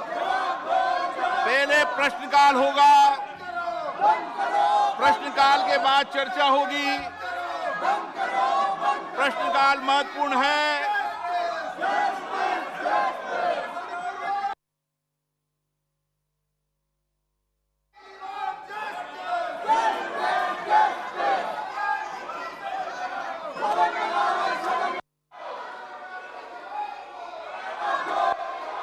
आप चर्चा करना चाहते हैं, चर्चा नहीं करना चाहते, आपके नेता ने कहा चर्चा के लिए, सरकार ने कहा चर्चा को तैयार है। नो, नारेबाजी से कोई समस्या का समाधान नहीं निकलेगा। आप जिनके साथ न्याय करना चाहते हैं, चर्चा करें, संवाद करें, अच्छे सुझाव दें। सरकार उन सुझावों के आधार पर काम करेगी। प्रश्नकाल। So there is a bit of a political casualty that has also taken place in one of the houses of the parliament. Is it correct that Sanjay Singh has been suspended because of the Manipur hangama? Well, yes, Sanjay Singh is a Rajya Sabha member from Aam Aadmi Party and one of the voices, which have been taking this cause of Manipur. He has been suspended for the entire duration of this monsoon session of Parliament, and it is the first wicket which has fallen, if I may say, use the cricketing parlance, as far as raising the voice or demanding that the Prime Minister should come. That's a pretty harsh punishment. It is, and I think it's a pretty harsh punishment that he's been suspended for the entire session of this monsoon session of Parliament. There's a massive uproar, Kartikeya, which is happening in the upper house, in the Rajya Sabha, where the opposition has a lot of heft, and also the fact that the Lok Sabha has been adjourned again.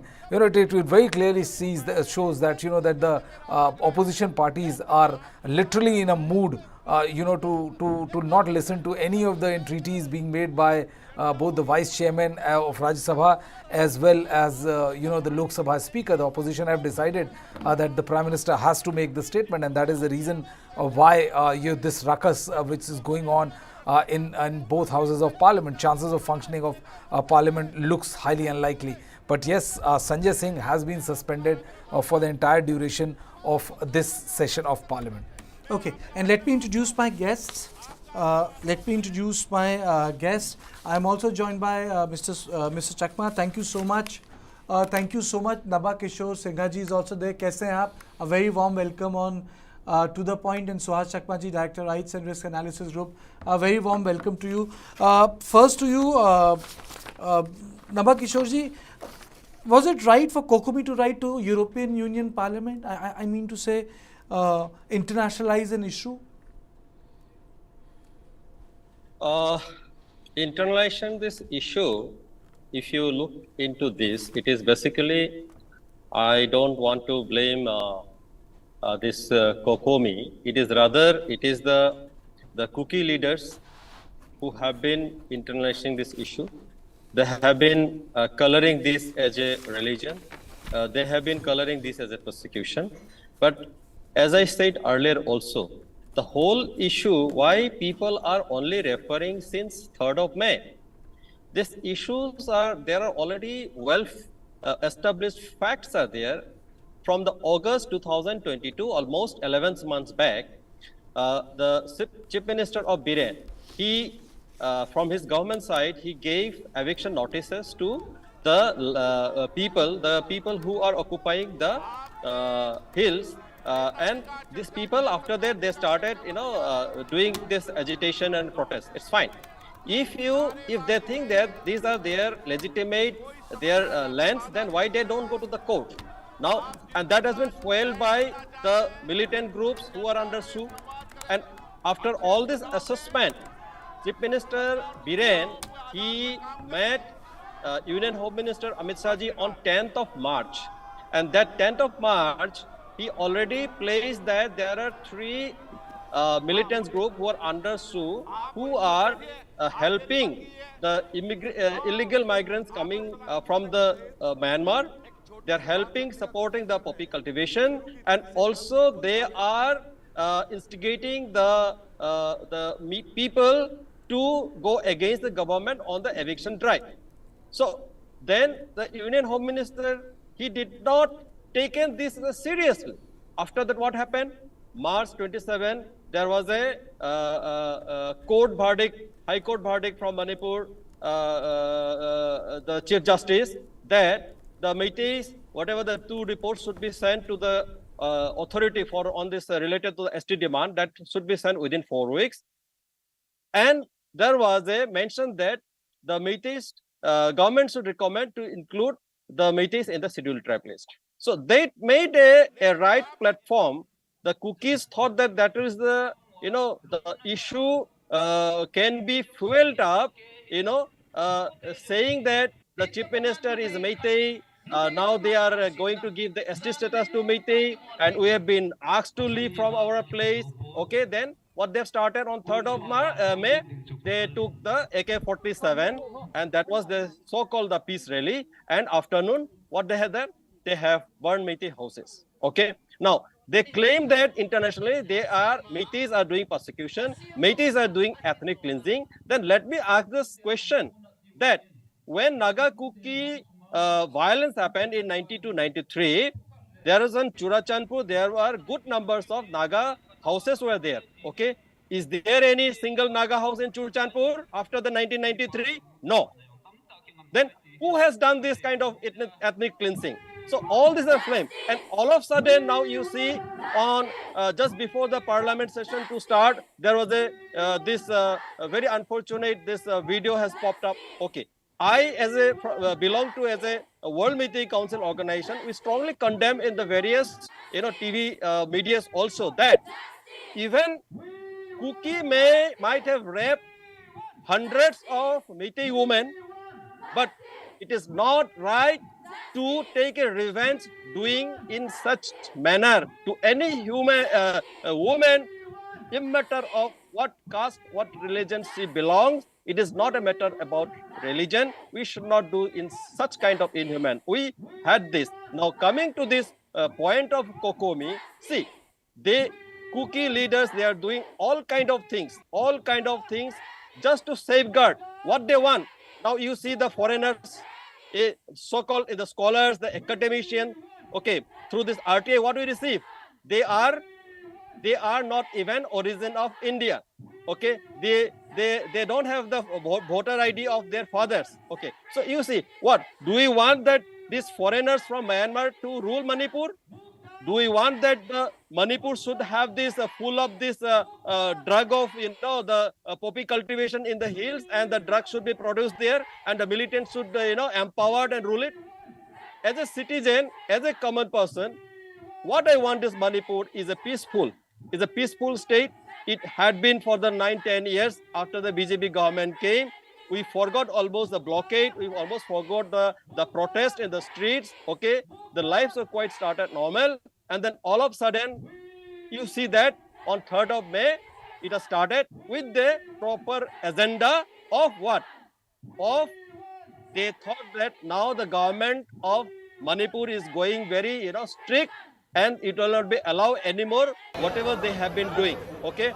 The only problem was why 10th of March, when Chief Minister Biren met Amit Shah ji, why Amit Shah ji did not take the matter seriously?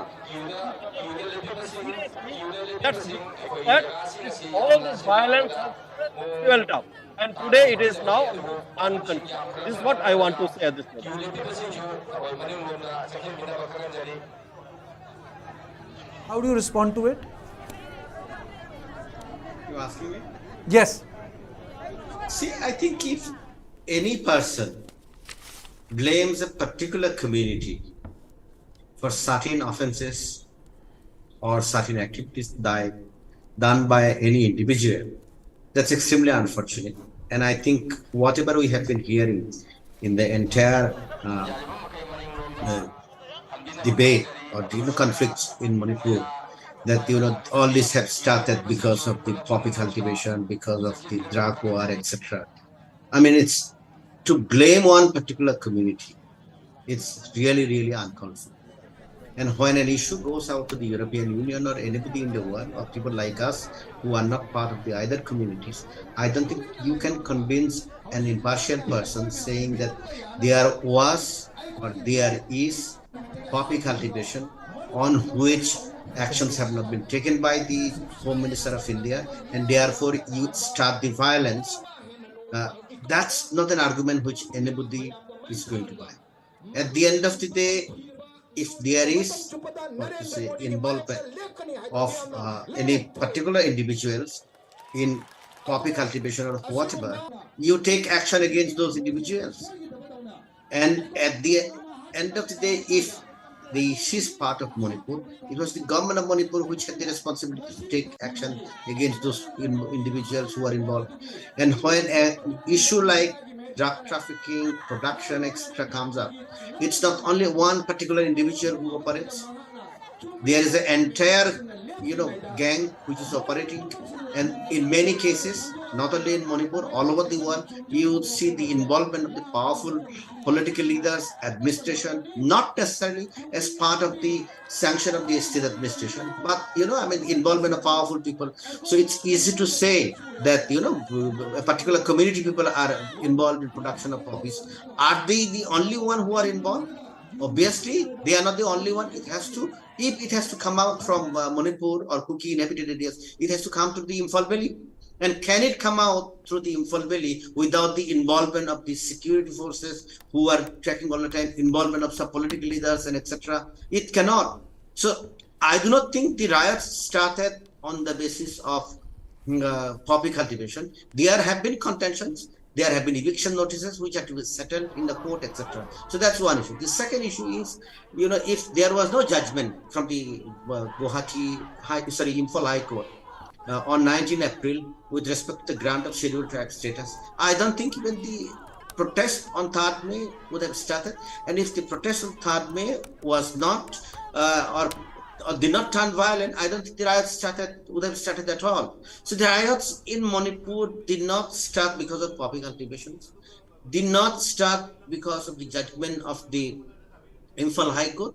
It basically started simply because the law enforcement was not done properly. If on the day of the protest on 3rd May, adequate security enforcement was given the fact that Chief Minister Biren Singh had a problem in terms of organizing a program at Churachandpur prior to that, if they had deployed adequate security forces so that it doesn't turn violent, I don't think it would have gone this far, then once, of course, the violence starts, when the mob takes over, then you have the entire mob mentality. So at that point of time, I don't think you can blame any particular community. What has happened is extremely unfortunate, but if we are going to stick on the narrative that this particular community is responsible for this, or this particular community is responsible for this, I don't think you can find a solution. And these are not things which help at the end of the day to build peace, whether it's European Union, whether the UN or the people in the country.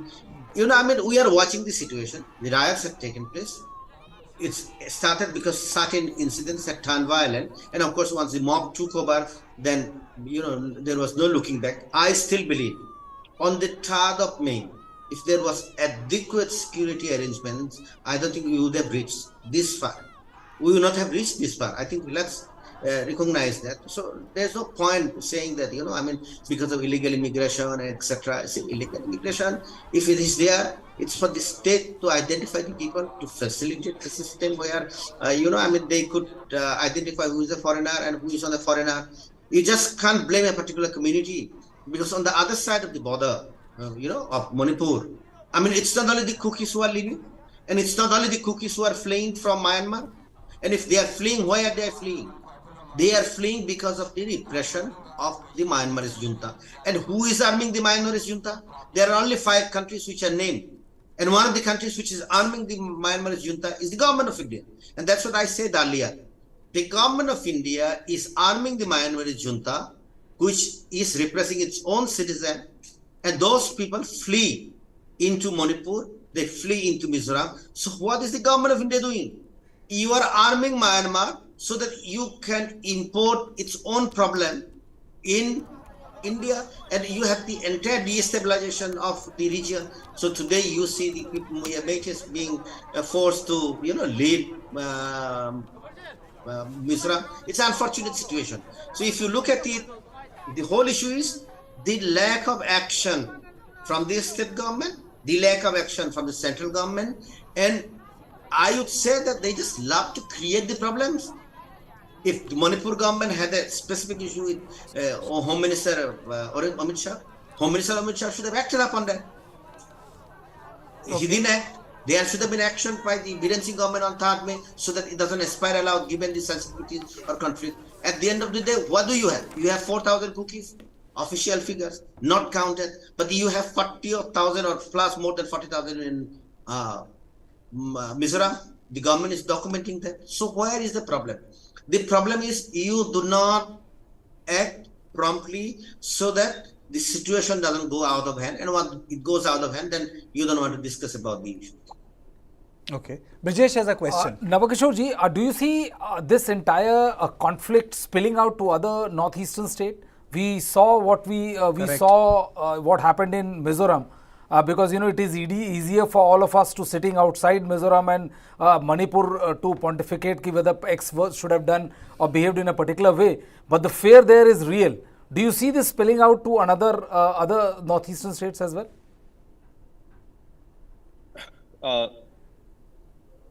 Kartikeya, see, the Mizoram, particularly in the northeastern state, they have been unnecessary interfering in the matter of in the Manipur. There is no other state involved in this matter of any issues related to Manipur. And Mizoram, because if you see the Kuki, they're in their family. I mean, as a Kuki community, they have Chin, Kuki, Chau, and Mizo. These are the 4 big families part of it. So I think they are actually have a sympathy over there, like they feel that it's their brothers, it has been affected. But I do not agree with my respected co-panel that the blaming of the entire community.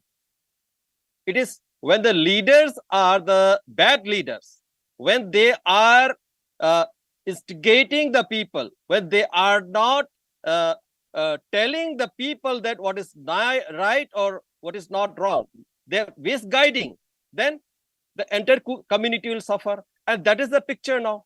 And whatever the point you told, I was also telling the same thing. The central government should have taken this on the right time.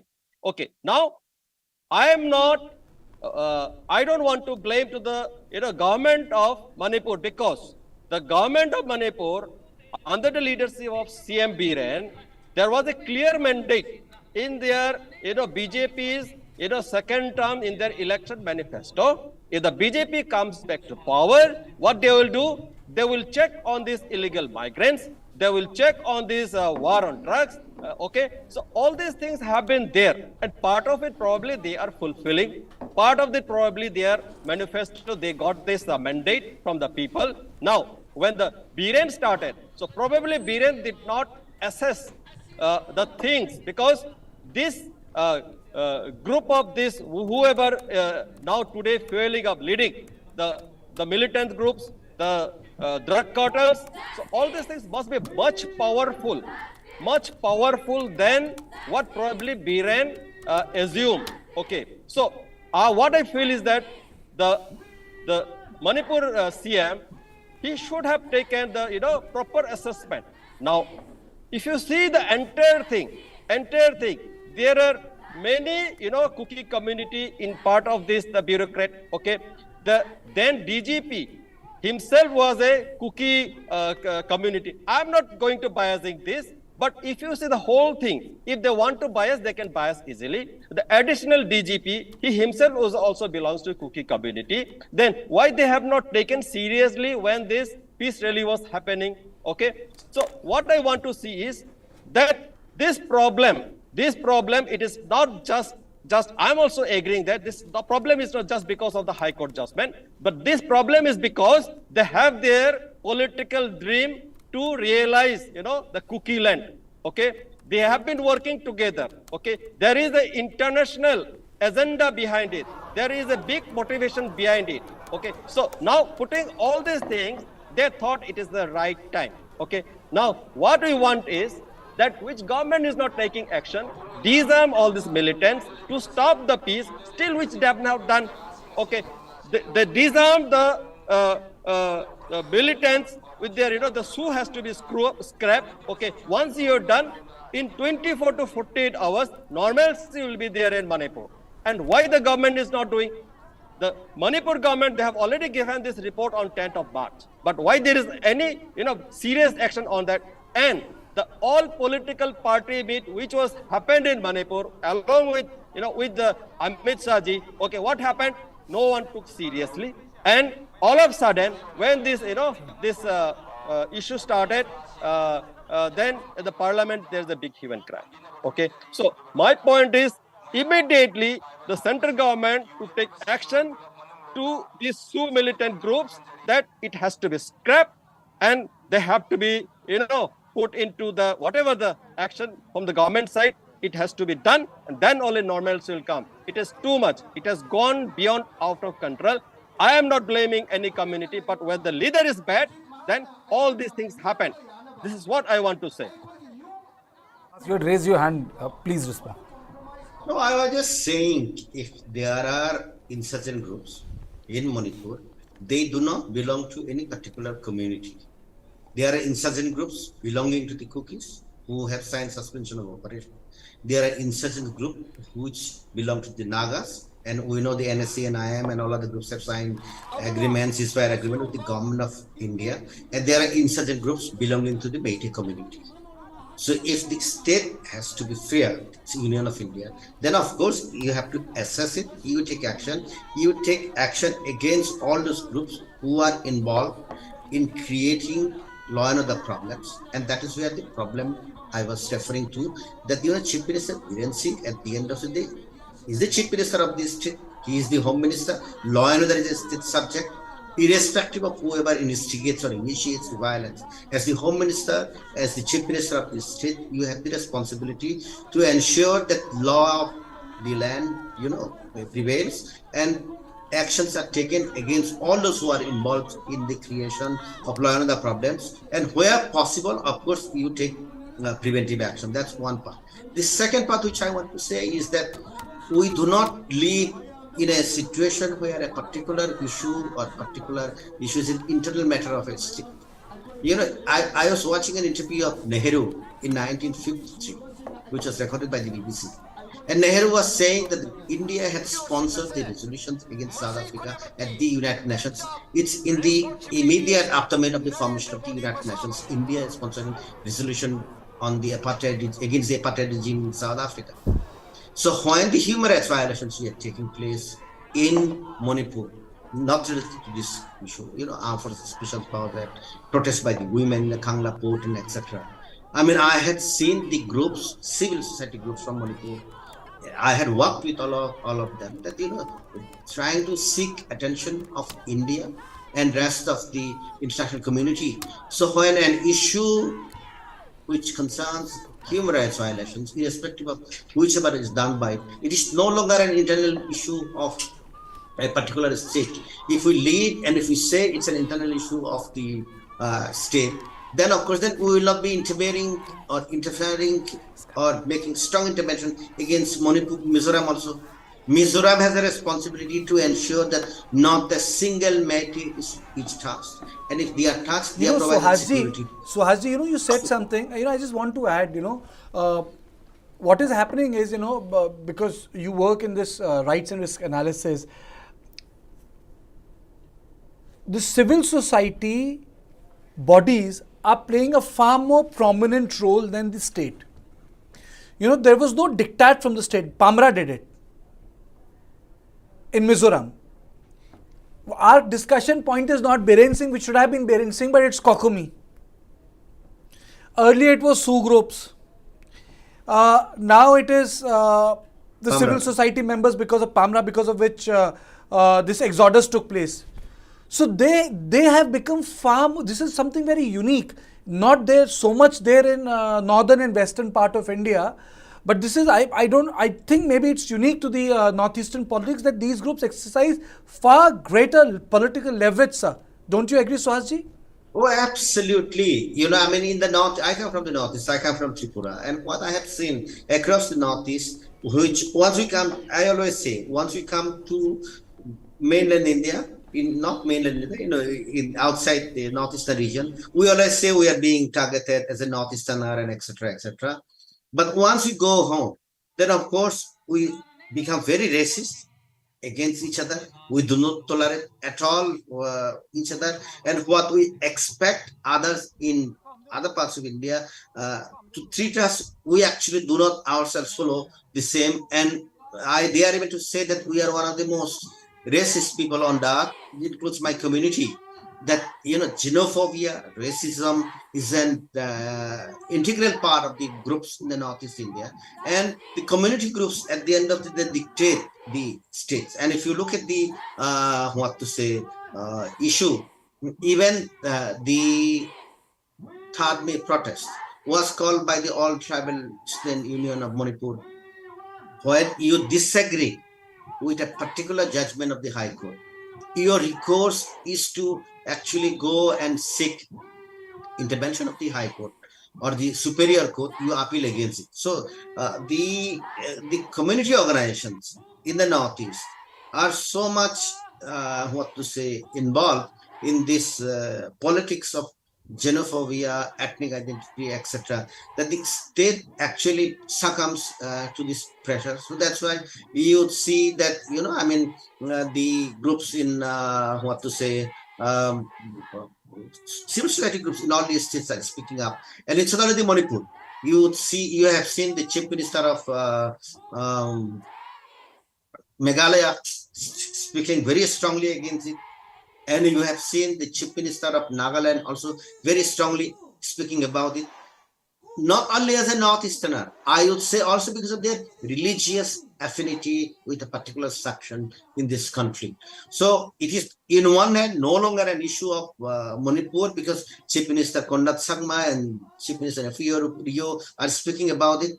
But at the same time, they also speak about it because of the pressure from the civil society groups, which is a good thing in certain situations. But in this kind of classes, when the civil society groups do not exercise the restraint and try to represent the community's interest, I mean, it's very unfortunate. And I dare to say that, whenever I am in this kind of a show in a television, I have not met a Meitei, I have not met a cookie, despite me having so many friends in Imphal, Churachandpur, etc. It is as if, we are no longer human beings there. There are no longer human beings there. They just represent the cookie, they represent the Meitei. And whenever you come and speak up, sometimes even as an intellectual, that you lose your intellectual sense, your independence, your objectivity, your impartiality, and nobody has authorized you to speak on behalf of the community. But I have seen every individual, almost every individual, only speaking on behalf of the community. Sometimes it's better to come out of it so that the hatred which has been created is not further spread through the medium of communication. So it's not one particular person and one particular community.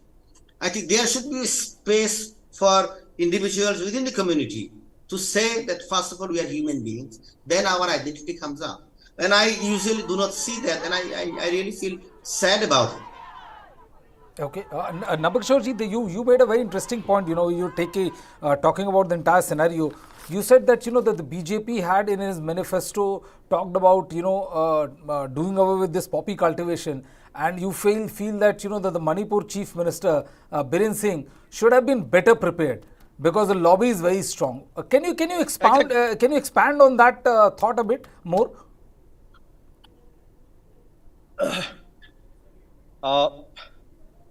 See, let me also add few points what Mr. Chakmaji mentioned. See, the point is, I belong to a civil society organization. We were actually taking this point strongly to the government that you just have to control the organization who are under the shoe, okay? And they were being reluctant. And now you see the people in the both side, the people on the both side, and who have been suffering, they are the weaker of the weakest of the society, okay? And we have been telling that single action you do it, and the central government did not do. So now you see this, the problem have been fueled up, and at the same time, the leaders on the other side, okay, the cookie leaders, they have been taking up to the event to the international level. So that is why we are upset. When these things should not, they like, again, I appreciate also the Mr. Chakmaji. Yes, why this all tribal students union of Manipur should have taken this. If they disagree on the High Court's verdict on the points they made, they should have gone to the High Court or to the Superior Court at that time itself. Why they have to instigate the violence? Okay, in that peace rally, how come a AK-47 holder participating in that rally? So if this is the thing, then we clearly see that their leaders have different agenda. Okay, now coming to this manifesto point, this is already there in the fact. So the Manipur, Kartikeya ji, the Manipur have been a very disturbed area, for decades. Okay, there was AFSPA, there was a the Band almost, I think, almost for the 2 weeks in the whole state. Okay, prior to this, 9 to 10 years back, there was a frequent highway blockade. Okay, sometimes the NH2, I'm talking about particularly, NH2 sometimes is blocked for even the months. They are called sometimes the economic blockade. Okay, these are the things happening in Manipur particularly. And there is a porous border. When I met Amit Shah ji during his visit Manipur, he said that it is a 395-kilometer stretch of international border. 10 kilometers have been done. Why, after 1949, Manipur has become the part of the Union Government of India, and since then, almost 74 years, why it took to build up this international boundary properly? Why there is no Okay. I think that there are a couple of things which are there staring on our face today. One is the exodus of the Meiteis, which is taking place from Assam and Mizoram. The second thing is, which you really want to talk to Mr. Suhas, which Brijesh was also telling me, was how do you detain 13,000 people in a state where schools have turned into refugee centers? How is it possible? So, Mr. Chakma, I just want you to take us through, when newspaper says, quote, that 13,000 people have been detained. Who have they detained? Where have they detained? What is this detention center? How do you do that? Does that state have the capacity to detain so many people, Mr. Chakma? No, I have not read that particular report. Can you just provide it's part of the Hindu newspaper. It was the front page headline. So how do you have, is it a house detention? How do you do that? These are the points which I really wanted to discuss with you. But before that we discuss that point, let us play out the bite of Mallikarjun Kharge, which sums it up, what happened in the parliament on Manipur issue. You put your slogan outside, but on the door of the parliament you speak. Therefore, we are requesting the chairman of Rajya Sabha and also Speaker Lok Sabha that he should come in the house and make a statement that what is the real situation in Manipur. और क्या चल रहा है हम दुनिया को बता देंगे यहाँ सदन के ओर से, लेकिन प्राइम मिनिस्टर अंदर नहीं आ रहे, ऑफिस में बैठते हैं, सुनते हैं। और आज एक नई बात, मुझे हमारे डिफेंस मिनिस्टर ने भी मुझे भी फोन किया था, सभी अपोजिशन लीडर को, बालू साहब को किया था, बंडोपाध्याय जी को किया था और हमारे सभी दोस्तों को भी किया था। लेकिन हम उनको यही बोले, भाई क्या होने वाले हैं? प्राइम मिनिस्टर आकर अंदर अगर स्टेटमेंट करे, उस स्टेटमेंट में हम पूरे लोग बहस करेंगे और बहस करने के बाद जो भी फैसला होगा देखेंगे। और 267 ये महत्व का है, क्योंकि 267 में 1 घंटा, 2 घंटे, 4 घंटे, आधा दिन, 1 दिन भी बहस चल सकता है। और उस बहस में जो भी निकल के आएगा उसके वोटिंग भी कर सकते हैं। Voting we can vote on that also, but they don't want that. One says half an hour discussion, another says short duration discussion. The problem is not going to solve with your discussion. First you tell you are representing 140 crores people. Why you are not coming in the house and telling the truth? ये हम पूछना चाहते हैं।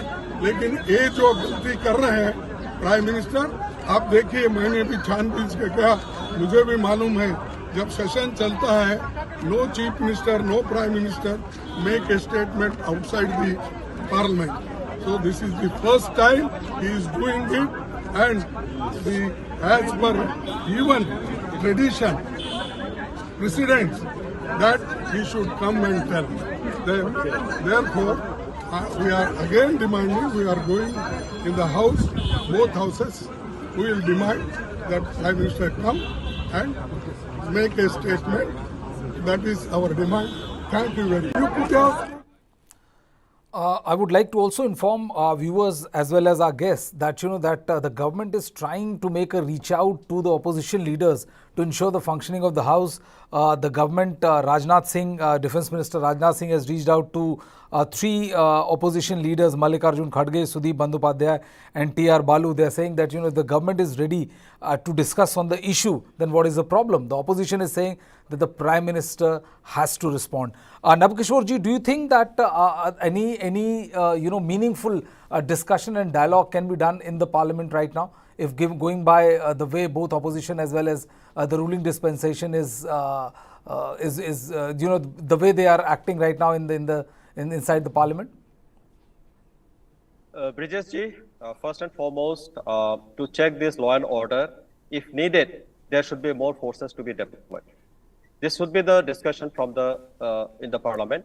More forces to be deployed? More forces, if needed, more forces, more security forces.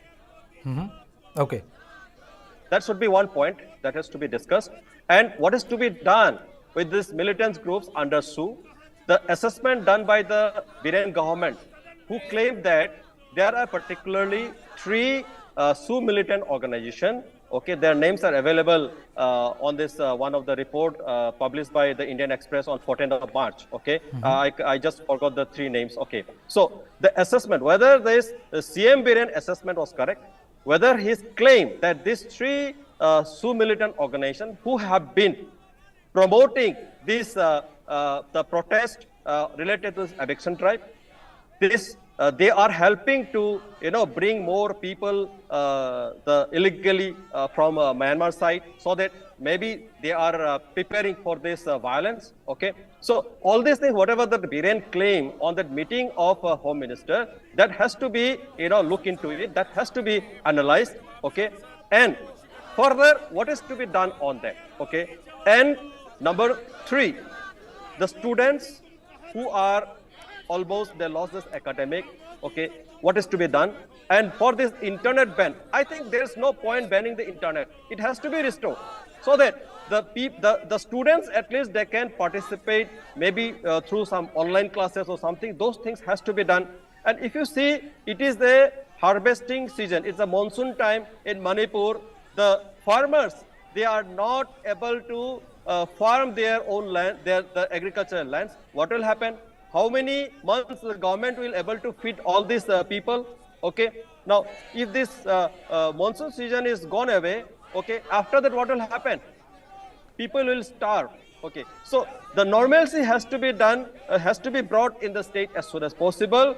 And the ultimate is, if needed, more central forces has to be deployed there to check, to control the violence. Okay, if needed, there should be separate investigation team for all these affairs, whatever filed. Okay, and whoever involved the culprit, that has to be caught. The issue of Manipur violence is not a small.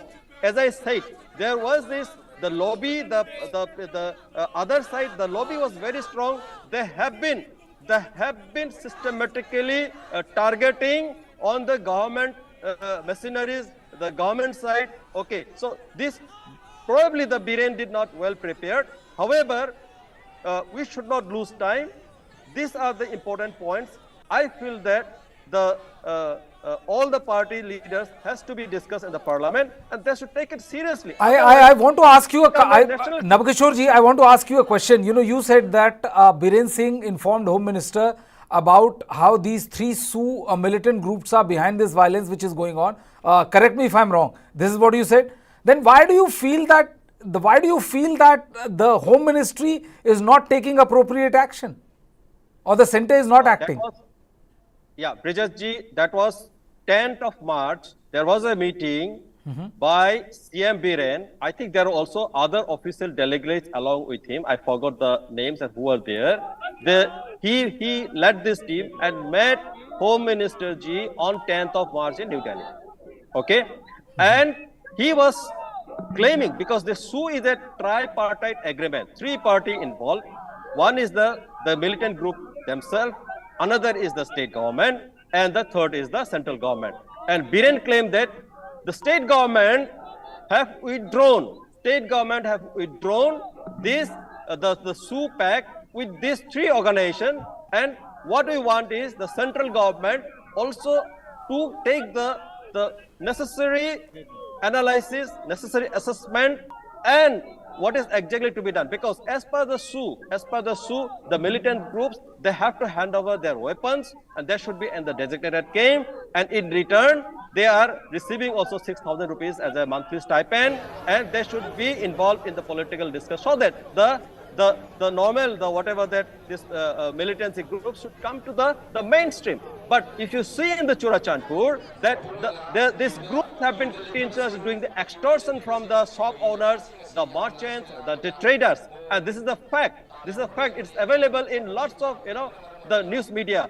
This is not something a Meitei leader or Nabakishore Singha is just finger pointing to a community.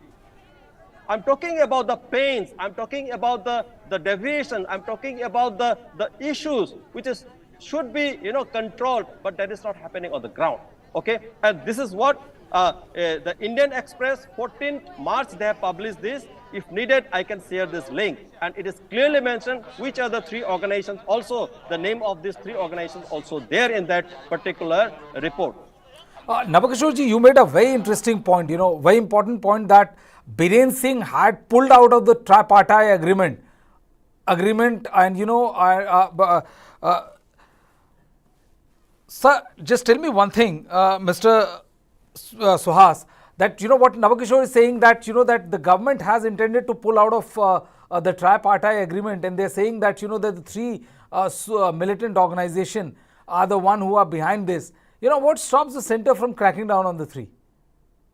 Well, I think center has its own reasons, because the agreement or the suspension of agreement with the Kuki armed groups, which the Manipur government wants to, withdraw from, because it has its own politics.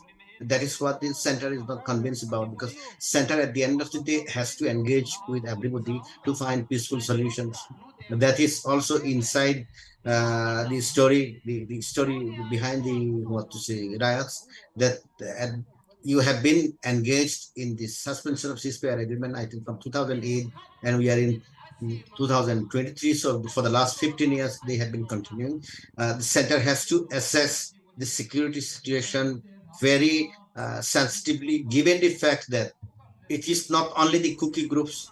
There are so many Meitei armed groups, whether it's UNLF, KYKL, and all other groups who have not signed any kind of agreement with the government of India, and they are engaged in all the activities which all other insurgent groups are engaged in. There is no insurgent group which is promoting charitable activities in there. All the insurgent groups, whether Meitei, Naga, Kuki, Meitei, anybody else, they have only one means to survive, that's extortion. So it's one particular group. So when the center has to take a decision, they have to take a decision holistically.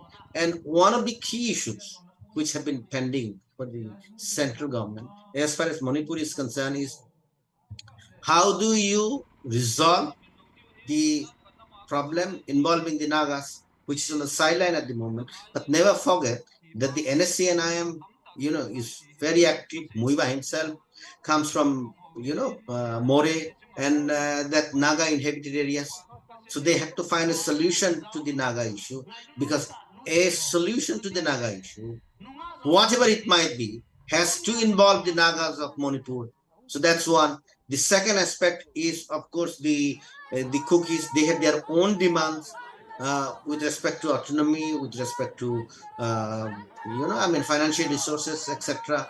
Then, of course, you have the Meitei armed groups, which are linked with some of the other armed groups which have not come to dialogue with the government of India, including Ulfa, these things. So when the government of India takes a decision, they have to take a holistic decision, not necessarily only based on the inputs of the chief minister of the state, because apart from the chief minister of the state, the Union Home Ministry has its own sources of intelligence, whether it's from the IB, whether it's from the RAW, military intelligence, whatever. So, you cannot say, just listen to one particular demand from the chief minister of the state, because the center has to say, you disengage or you suspend the operations with the Kuki armed groups. What do you have? You have basically the Kuki insurgents going back to the, jungles, then start engaging in insurgency operations. That is not what possibly the center wants to return to. So the approach which has been taken, if that is the approach has been taken by the Biren Singh government, I don't think it took the holistic approach. At the end of the day, if you are the chief minister of the state, you have to be, despite the compulsions of ethnopolitics, the pressure from the Naga, pressure from the Kukis, pressure from the Meties. You cannot have a policy only one group. Okay.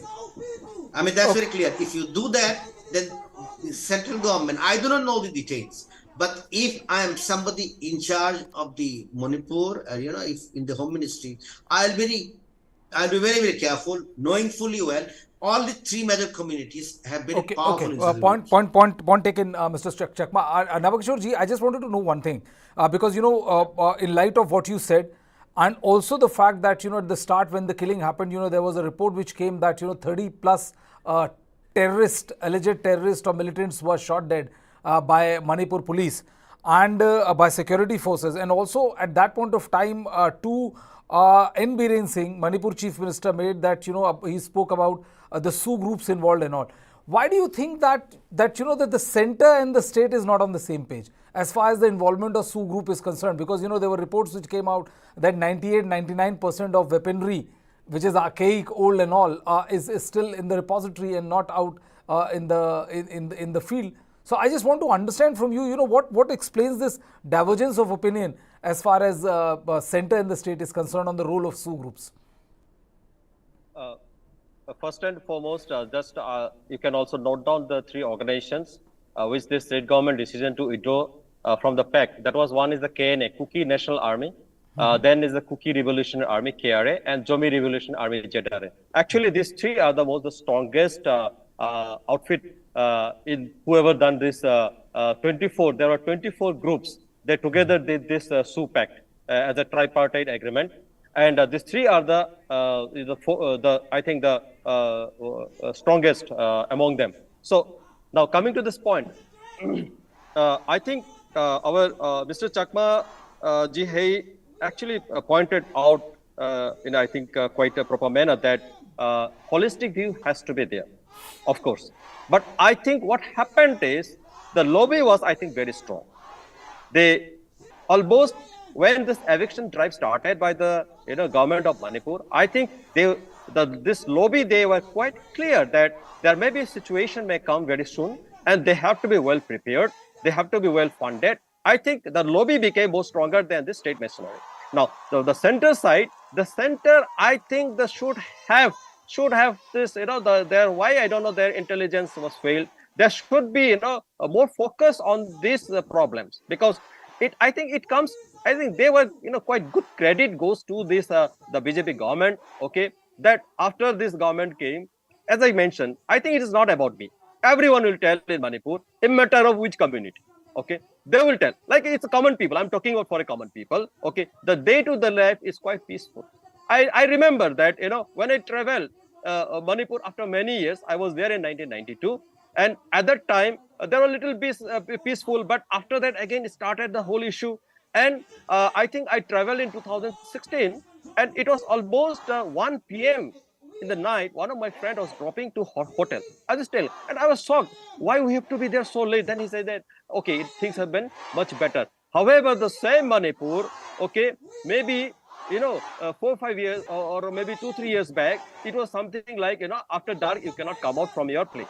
Okay, the shops are closed. You cannot come out from that kind of, the situation. Now, the center should have taken these things very seriously. I think the intelligence, the system, whatever there, I think that was not proper.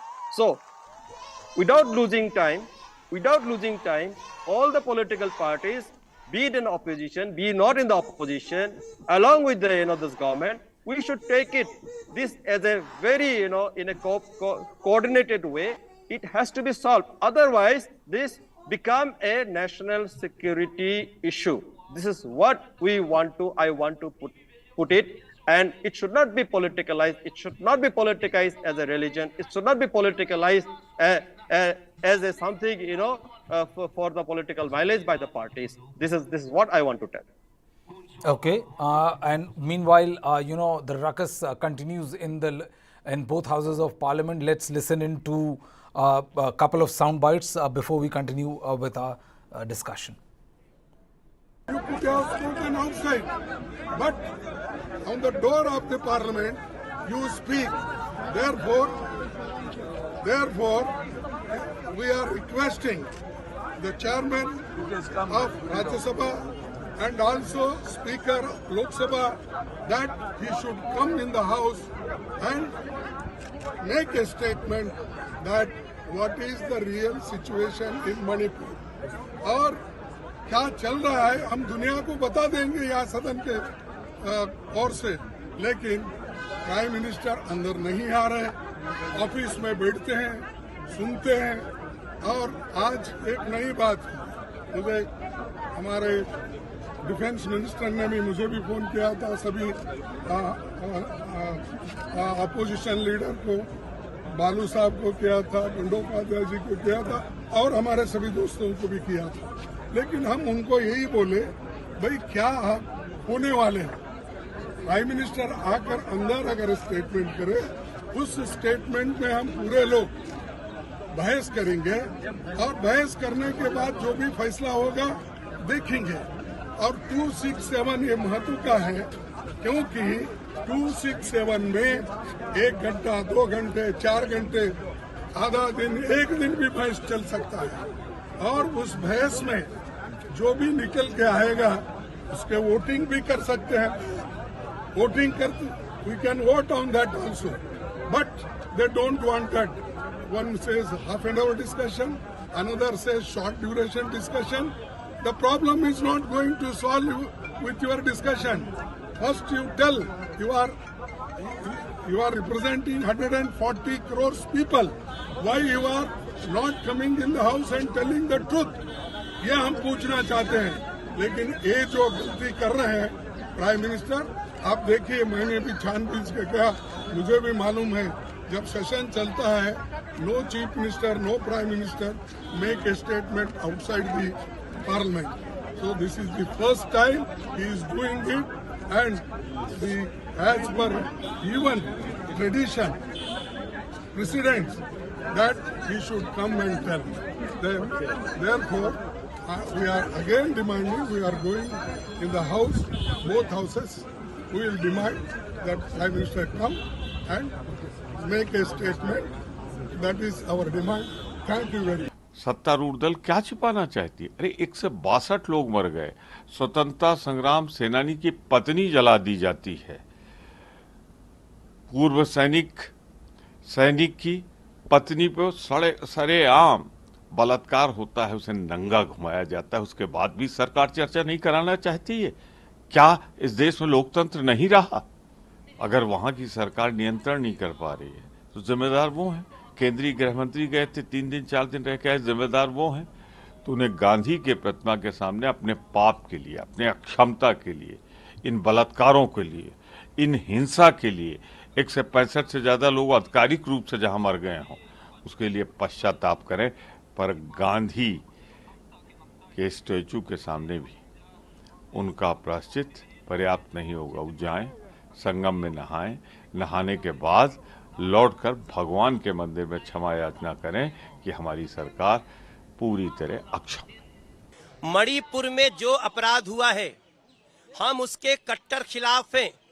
उनको कड़ी से कड़ी सजा हो, इसकी मांग करते हैं। लेकिन राजस्थान में भी जो अपराध हुआ, दलित बेटी का बलात्कार हुआ, उसको कांग्रेस का मंत्री कहते हैं कि ये मर्दों का प्रदेश है। क्या हम इस देश में ऐसी स्टेटमेंट को स्वीकार कर सकते हैं? बेटी तो बेटी होती है सर। वो झारखंड की, मणिपुर की, छत्तीसगढ़ की, राजस्थान की और पश्चिम बंगाल की अलग अलग कैसे हो गई? मैं इन लोगों से पूछना चाहता हूं कि ये कौन लोग हैं जो कहते हैं बेटी का बलात्कार करने वाला मर्द होता है? यहाँ जितने लोग खड़े हैं उन सभी लोगों को पूछना चाहता हूं बड़ी विनम्रता से कि आप अगर मणिपुर की बेटी के साथ खड़े रहिए, हम भी खड़े हैं। लेकिन राजस्थान की दलित बेटी बेटी नहीं है, झारखंड की बेटी बेटी नहीं है। 6 साल की बेटी का बलात्कार कर दिया और कांग्रेस के लोग कह रहे हैं कि ये मर्दों का प्रदेश है। तो फिर मैं मनोज तिवारी, मैं भारतीय जनता पार्टी का सांसद, मैं इन लोगों से पूछना चाहता हूं, ये कौन सी बेटियों के सम्मान की बात कर रहे हैं? ऐसा ये देश स्वीकार नहीं करेगा, थूकेगा इन लोगों के ऊपर। दुख का विषय यह है कि मणिपुर की गवर्नर चीख कर हर अखबार में, हर न्यूज चैनल पर, वीडियो के माध्यम से, अपने संदेश के माध्यम से ये कह रही हैं कि मणिपुर जल रहा है, मणिपुर को बचा लो। मणिपुर के अंदर हजारों लोग बेघर हो गए, न जाने कितने लोगों की मौत हो गई, मणिपुर को बचा लीजिए। ये बात उन्होंने सार्वजनिक तौर पर कही और ये भी कहा कि मैंने ऊपर बता दिया है, यानी कि केंद्र सरकार और राष्ट्रपति जी को बता दिया है।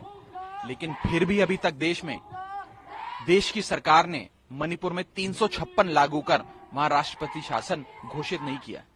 कि वो इसलिए नहीं किया क्योंकि वहां भारतीय जनता पार्टी की सरकार है, क्योंकि मणिपुर में भी बीजेपी की सरकार है, केंद्र में भी बीजेपी की सरकार है, और बीजेपी ये नहीं चाहती कि एक ऐसा राज्य जिसमें हमारी सरकार है वो राज्य हमारे हाथ से निकल जाए। क्या अभी भी सत्ता का खेल चलेगा जब मणिपुर जल रहा है? तो मैं साफ तौर पे ये इल्जाम लगाना चाहता हूं केंद्र सरकार पे कि वो अनुच्छेद 355 और अनुच्छेद 356 भारत के संविधान का लागू करने में पूरी तरीके से विफल रही है। We are joined by Dr. Goithe, who is Associate Professor, Center of Social Medicine and Community Health, School of Social Sciences, JNU. We are joined by Philem Rohan Singh, who is a social activist. And we are also joined by Major General Ashwani Sawach. Sir, welcome to News 9 Live. Dr. Goithe, I'll first start with you. You heard, that the Parliament today also could not discuss, as there was, the ruckus from both sides continue to happen. The opposition is demanding that the Prime Minister should come and, make a statement before the conversation begins.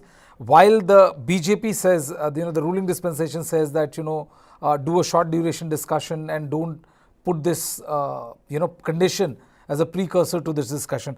Do you see any meaningful debate being held in Parliament on the issue of Manipur, ma'am? See, if there is a tussle between the opposition and the ruling party going on, and if the House cannot function in that normal process, then I don't see any discussion, fruitful discussion can happen. So therefore, it's very important for the ruling government to allow the opposition to raise their voice. Otherwise, it will be again, it has to stop, and it will again just stop it for the day. So this is something where, the ruling party, as a ruling party, has to be open about, to listen and to discuss about this issue. And then also the entire opposition to not allowing people to raise their voice regarding the Manipur issue itself again reflect that how they are complicit to what is happening, to what is happening in Manipur. So that's how I will take it. Okay. Rohan, one interesting thing is that about how, despite a lot of effort on the part of the government, not the violence, they have not been able to control the violence. We saw how, there was this thing in that Kuki militants had set ablaze a school in Torbang area in Churachandpur, a gunfight at Torbang area, which happened. An Assam rifle bulletproof vehicle was also destroyed in a blast. A woman was injured in fresh clashes between the two groups at Kwata in Bishnupur. Why do you think that the state is not able to, or the armed forces is not able to get a grip on the violence which still continues unabated? Sir, I feel, first of all, a lot of vested interests, specifically on the individual's agendas, are going on rather than a very, neutral or a middle part. Mm-hmm. A lot of confusions are also going on. What kind of war, or what is the war that we are fighting? And a lot of confusions are going on, and that is the reason why you see a lot of unnecessary stories from the other part of our Kuki brothers also. And moreover, as per as my resources and as per as I have gone through the media, there are also a lot of helps which was going on between the Kukis and the Assam rifles, if I'm not mistaken, and that was what the 31 MLAs of Manipur have requested the central government to take out the Assam rifles from Manipur, and that is the very reason why they have requested it. And it's not from a public voice, it's from the MLAs itself. And how come an attack is again going on to the Assam rifles by the Kuki people or the Kuki militants? And that is $1 million question again, which is coming up. And why when there is a lot of help going on between the two parties or the two groups, all of a sudden, why is this violence again happening recently? So I feel now I don't want to focus more about on the other branches and the aspect, but rather come to a conclusion where those people who are ready from the other party, as we have discussed with Mr. Goithe also last time, those who are ready from the Cookie party, they come up with all the agendas from as a public voice from all the Cookie groups, all the community, No, all Rohan, the but Rohan, when you use the word a selfish individual, selfish agenda, what exactly you mean by that? See, not all cookie wants No, to no, have this I war didn't mention the word cookie. I didn't mention the word cookie. I said you use the word individual selfish agenda, and a lot of individual selfish agenda is going on. So what exactly is this individual selfish agenda which is not putting to rest the kind of violence we are witnessing on a daily basis now? I think this is from both the sides, from the Meiteis also, from the Cookies also. Cookie are on the verge of getting separate administration, which I think it is not just a voice of the whole people, but from a particular vested agenda, agenda of some individuals, because the narco terrorism, the drugs thing, everything was lined up. They were not able to do drug business, poppy plantation, which not as a Meitei, but as the government of Manipur was not allowing them to do it, and that is one of the very particular reason why this they have come up with all this vested agenda of separate administration. Yes, from the Meitei side also, so many dramas are also going on. I don't want to name it one by one because like right now I want to focus on the other part. I really don't want to make chaos, chaos because of my dialogues.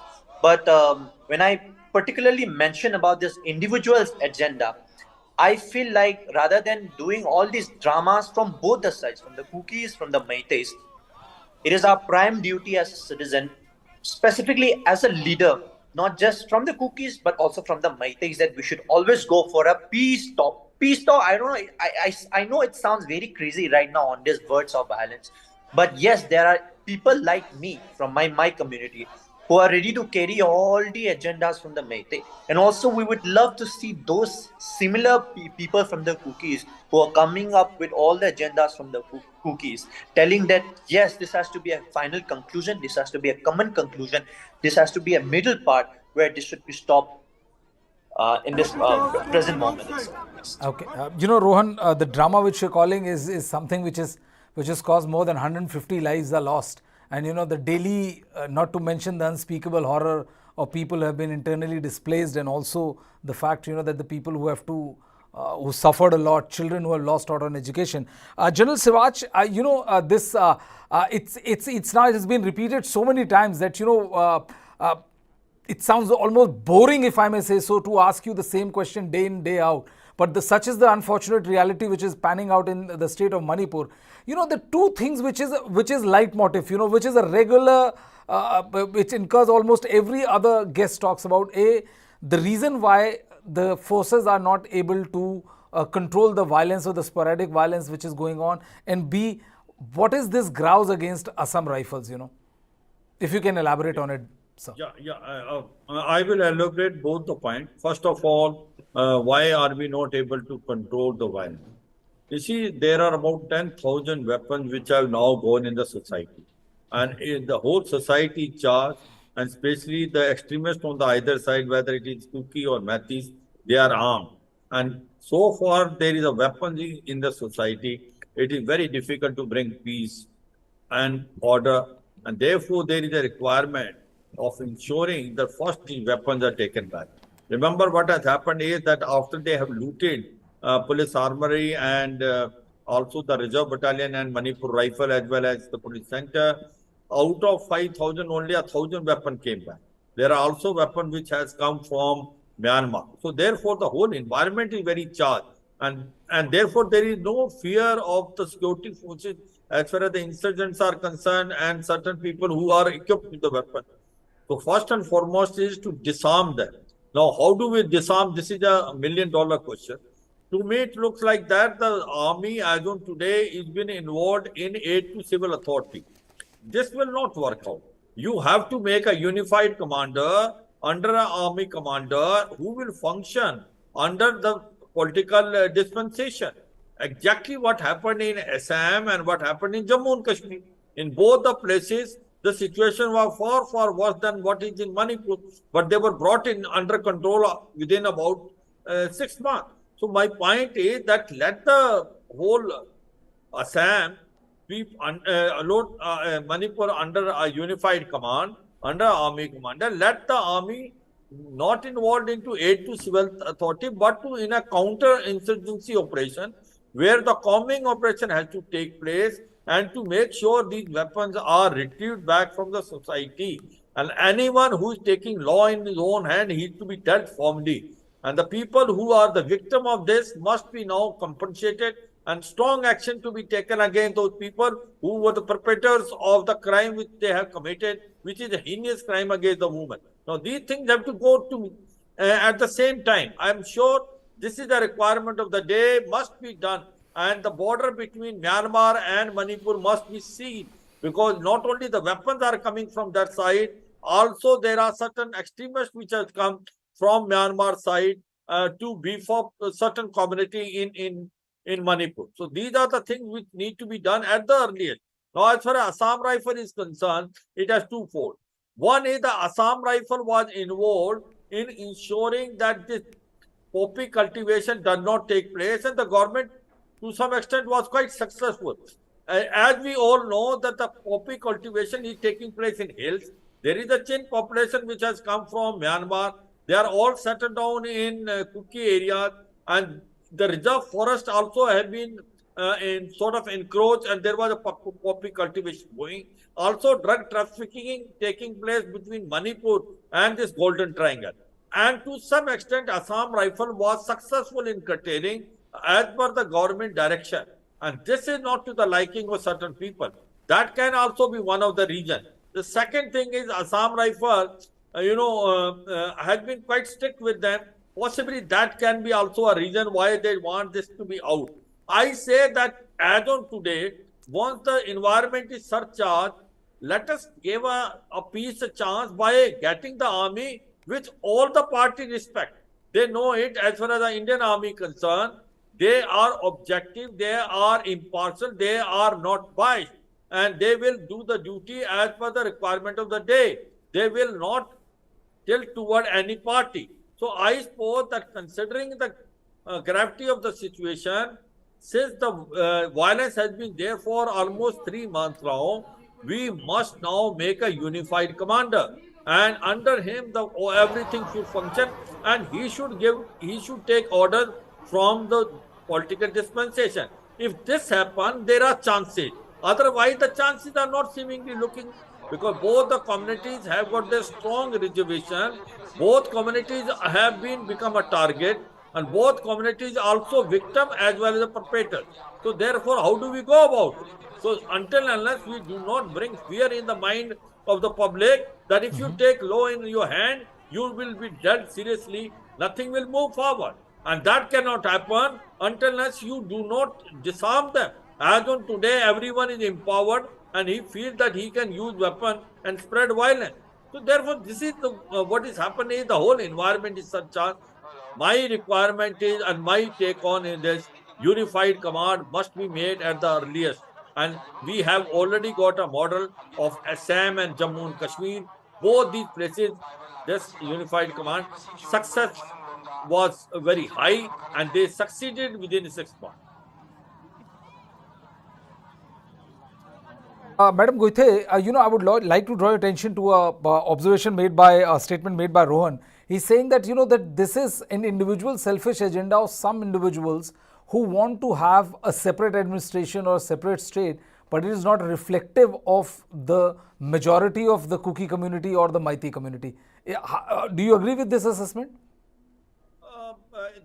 Brijesh, I think it's very easy to make hollow statement, you see, I would try to begin my point by saying that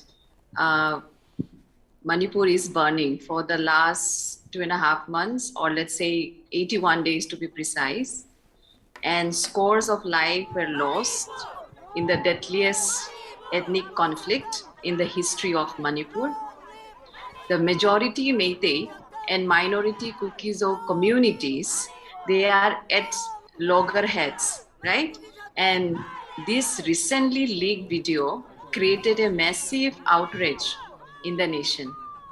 And if we see that, in terms of the gender relation, Northeast in general and Manipur in particular have always been a very egalitarian society, as I've mentioned yesterday. And in this area, rapes or violent sexual assault are usually not heard. And at such point in time, when we see that rape is made as an instrument of terror, or let's say a way to express anger against the other community, it is indeed a dark chapter, not only for Manipur, but for the entire India. That's why we have the Prime Minister Narendra Modi rightly saying that the heads of the entire 140 crores of Indians are now bowing in shame due to these unfortunate incidents. Now, in fact, on top of this statement, the Chief Minister of Manipur also mentioned that hundreds of such incidents and have been occurring, and he is well aware of all of them. And it has created, further ripples in the society. And now there is a serious demand to punish the perpetrators of this heinous crime at the earliest. So all this development, therefore, it's important to see what are the fake news, what are the narratives which are doing the round. And it becomes a very biggest challenge. So my sincere advice to Rohan is to refrain from just making a loose statement and not be a party in spreading a fake news. In the last interview where I was with him, he was talking about burning of churches by the Kuki-Zo community. The Kuki-Zo community will never burn a church which is built by them. So the entire, this fake news and narratives, this entire fiasco also started with the spread of such kind of fake news. And nearly every incident of violence in the last 81 days can be attributed to some or the other fake news. Leave aside the social media warriors, even the mainstream media and the print media of Manipur, they were openly spreading fake news and twisted narratives. And despite this, the Manipur government failed to control or contain such elements, and they continue to spread hatred unabated till now. So ideally, the first action should have been taken against those inciting violence, but that did not happen, right? So had the state government been even a little more serious about bringing normalcy to the state, they would have acted against the people spreading the fake news. And then this kind of violence, it was known to the chief minister. He himself admitted that such incidents, he is very well aware about it, but he is not taking action against it. So any logical thinking person in our country, what will it make out?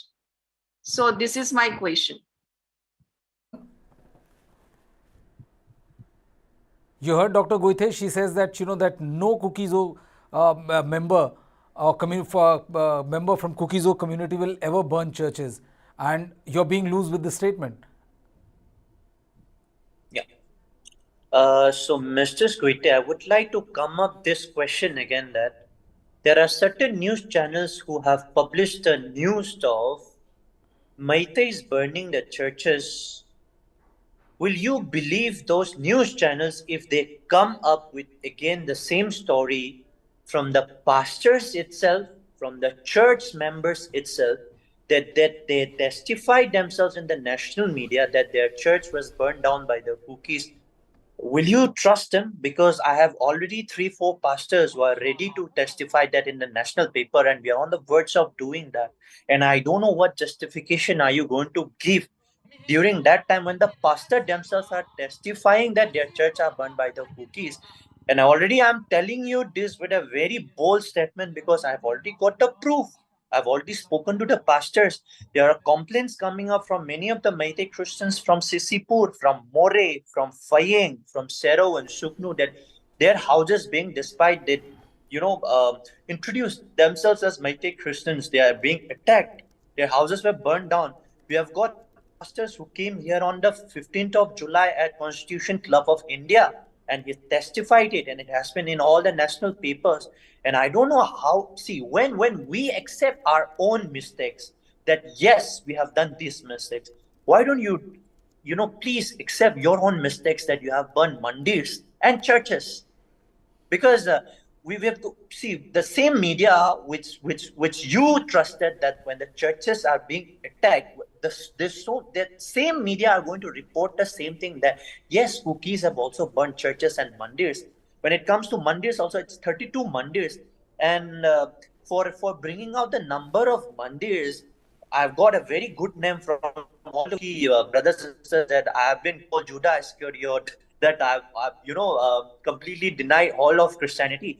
I said, like, how come when I have the number of churches and when I have the number of mandirs in my diary, both the sides, that my ultimatum or my sole purpose is to tell that violence is on both the sides. Both sides has been affected. And I feel like always there is a victim game played on the card of Christian card, minority card, tribal card. There are so many cards being played. I just want to, be a person who always tells to the people of India, who always tells to the people of the world that no, there is no such kind of minority cards being played. I just want to make sure that both sides are suffering. When you always come up with one side of the story, you'll also have to always believe with the another side of the story. So there are already 4 churches confirmed, and I won't announce you that for the moment, but I've already got the reports from the pastor itself that they are ready to testify. If necessary, we will go with the News9, the correspondent itself. We can go and have the report there from that itself. Also, I'm ready for that, and I'm talking to you in this boldness, because I have already actually got the proof. And all this Christian card that that Christians are being attacked and everything that you have been trying to portray. I'll come to you, Madam Goite. Yeah, please go ahead. And that then European Union that the Christians have been attacked and this and everything, and how come when it comes to Christians being attacked, why were Meitei Christians sidelined? And there is one viral video going on in social media of a church from Thamna Pokpi, a Meitei Christian church. And it's so funny when people come up with a narrative telling to me that this is a Meitei. That was my old church. I know my church more than you. And yes, I accept the fact that my Meitei Christian church were also vandalized by the Meiteis. But when we accept this very fact itself that yes, we have committed a mistake, why don't you always also commit with your own mistakes? And as for your information, there are another 25 ethnic other groups who follow Christianity, and their churches has been standing very high and tall in Imphal Valley, in all the valley areas also. And yes, we accept the fact that churches are also burned. In the meantime, we have also to accept the facts that mandirs and both churches were burned by the cookies, and that's what I really wanted to confirm. Yeah. Madam Goite? My only contention is the timing of the evidence which they have come up with. When the churches were burned, where were they? Where are the Metis Christians when the churches were burned? And what is this timing which they come up with all the evidence and proof? So you can see a lot of conspiracy behind it. I'm not talking about who is right and who is wrong, who has the right evidence or who has the wrong evidence. So the whole thing is all about here your ethnic loyalty versus your religious belief. And I always believe that religion is something as private as your toothbrush. Okay, so you can practice any religion, and India is a democratic country. We can follow and practice any kind of religion, and we cannot force anyone to practice or to adopt any kind of religion. If somebody can force you to follow and practice a particular religion, or let's say if you are born in a particular family which is having a following or practicing a particular religion, then it's entirely the individual freedom and rights and consent to profess and practice those religion. My only contention here is the timing at which you come up with the kind of evidence. And there are equally good number of evidence where the other party can also say that whatever you have said is either right or wrong. So now the main point now at this juncture is not about, it's not about the the question of ethnic loyalty versus your your religious loyalty. So here, it doesn't mean that you are a Meitei Christian, and here you have a Kuki-Zo community where you have almost 80% of the populations are practicing Christianity. And here you are in a Meitei community, and within that, you have a very few percentage who are practicing and adopting Christianity as a religion. So you are double vulnerable, like at this time of conflict, which is happening on ethnic line, not on religious line. Why the churches are burned? Because, as I say, the Kuki-Zo community, more than 90% of the community are following, and they are following Christianity. So that is why it is happening. It was never a communal violence. It is what we call spiraling of now, when you use a Kuki-Zo community woman body as a weaponization of taking out the violence or taking out a revenge on the woman body, because those women belong to the Kuki-Zo community. So a simile can be also drawn with the churches, because those were the churches which belongs to the Kuki-Zo community. Okay. So that's my point. General Sivach, I'll come to you in a minute because I need to discuss with you something which is very interesting told by Nabakishore ji, and which was starting at the start when this entire violence started. But yes, Rohan, would you like to respond to what Madam Goithi said? And then I'll go to General Sivach. No, it's okay. You can go to General Sivach and I'll come later. General Sivach, I wanted to ask you one thing, because the Sioux group is a tripartite agreement. And we have Nabakishore, who's from the World Meitei Council. He said that the chief minister wanted to opt out of the Sioux agreement, and he also said that. And if you remember the initial start of the violence, the chief minister was very belligerent. And he said, there were 32 people killed, which said they belonged to the Sioux, which were Sioux militants. And he said that it is Sioux militant groups which are behind this thing. So if the state government is so skeptical of Sioux involvement, sir, why is the centre not acting that tough with them? Why is the tripartite agreement not revisited? Or is there some sort of difference of opinion between the centre and the state? Very correct. You see, the point is that this Sioux agreement, which is signed, no doubt, is a tripartite. And as far as the weapons of the Sioux is concerned, they are intact, because there are two keys. One key was with the militant group, and the second one was the administration. And they have found out no weapon has gone from the armory of the Sioux people. So therefore, the question comes is whether the militants or the extremists which were disarmed and have not used their weapon, they got the weapon because so many weapons were available in the society, also looted, and also came from Myanmar. They may have used it, that is possible. But I don't think we should sort of take this as a case wherein whatever good work we have done so far, we have reached to this Sioux agreement and the weapons are still intact, we should continue with it. This is a madness on the either side. And both my colleagues are also understanding this. This is more of an ethnic violence which has taken place. As a state, we may have got wrong in dealing with it. If we would have nipped the bud in the beginning, things wouldn't have been that bad. Having said so, I can only say the both sides have made a mistake and both sides have taken law in their own hand. There are weapons on both sides, and that's why the whole environment is charged. The point is that you must get these weapons back from the society, which is first and foremost. And that can only come by enforcing a unified command and also having a combing operation. Army must call in, because army is the one which is respected by everyone.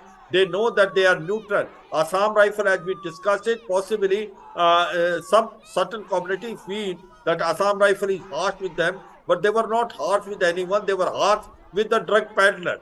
all said and done, as on today, I will recommend we must continue our sort of pact with the Sioux, and because this we have got it after a lot of persuasion, and this is still intact. Once the peace will come, I suppose we can proceed it. In no way we should sort of break this peace plan, because the weapons have not been taken from the armory of Sioux. They are still intact. Who were involved in this violence, let the law take in their own hand. Try to bring the peace back in the pavilion. I said that roadmap is in 4 phases. One is unified command, sealing a border between Myanmar and Manipur. Third is combing operation to take back the weapon. Fourth thing is those who were displaced, they should be equally refunded, or they should be equally compensated. Fifth thing is the people who have taken law in their hand and those who are perpetrators, a strict and exemplary punishment to be given to them, because this is a heinous crime.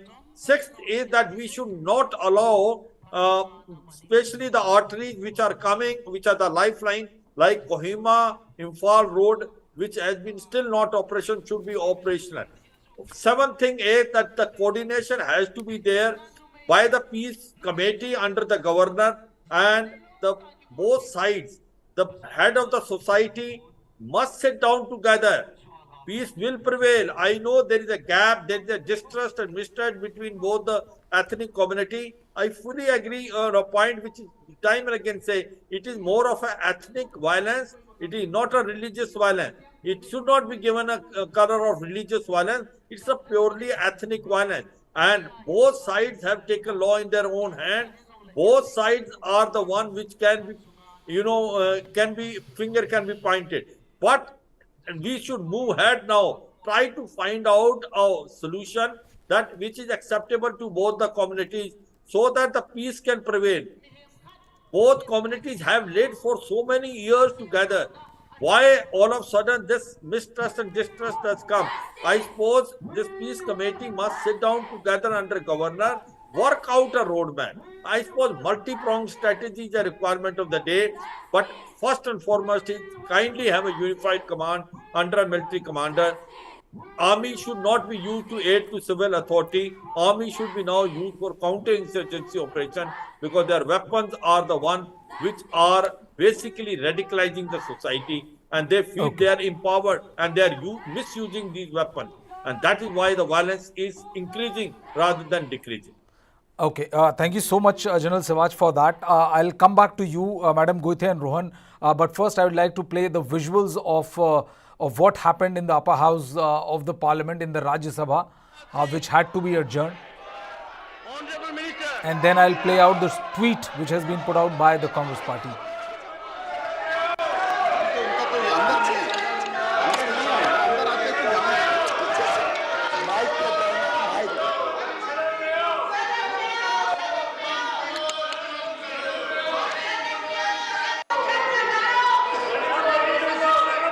Honorable Minister, sir,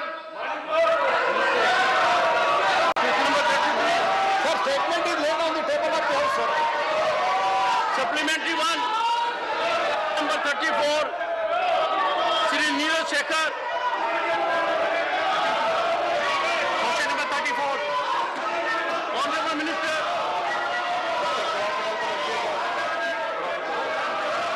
Supplementary one. Supplementary one.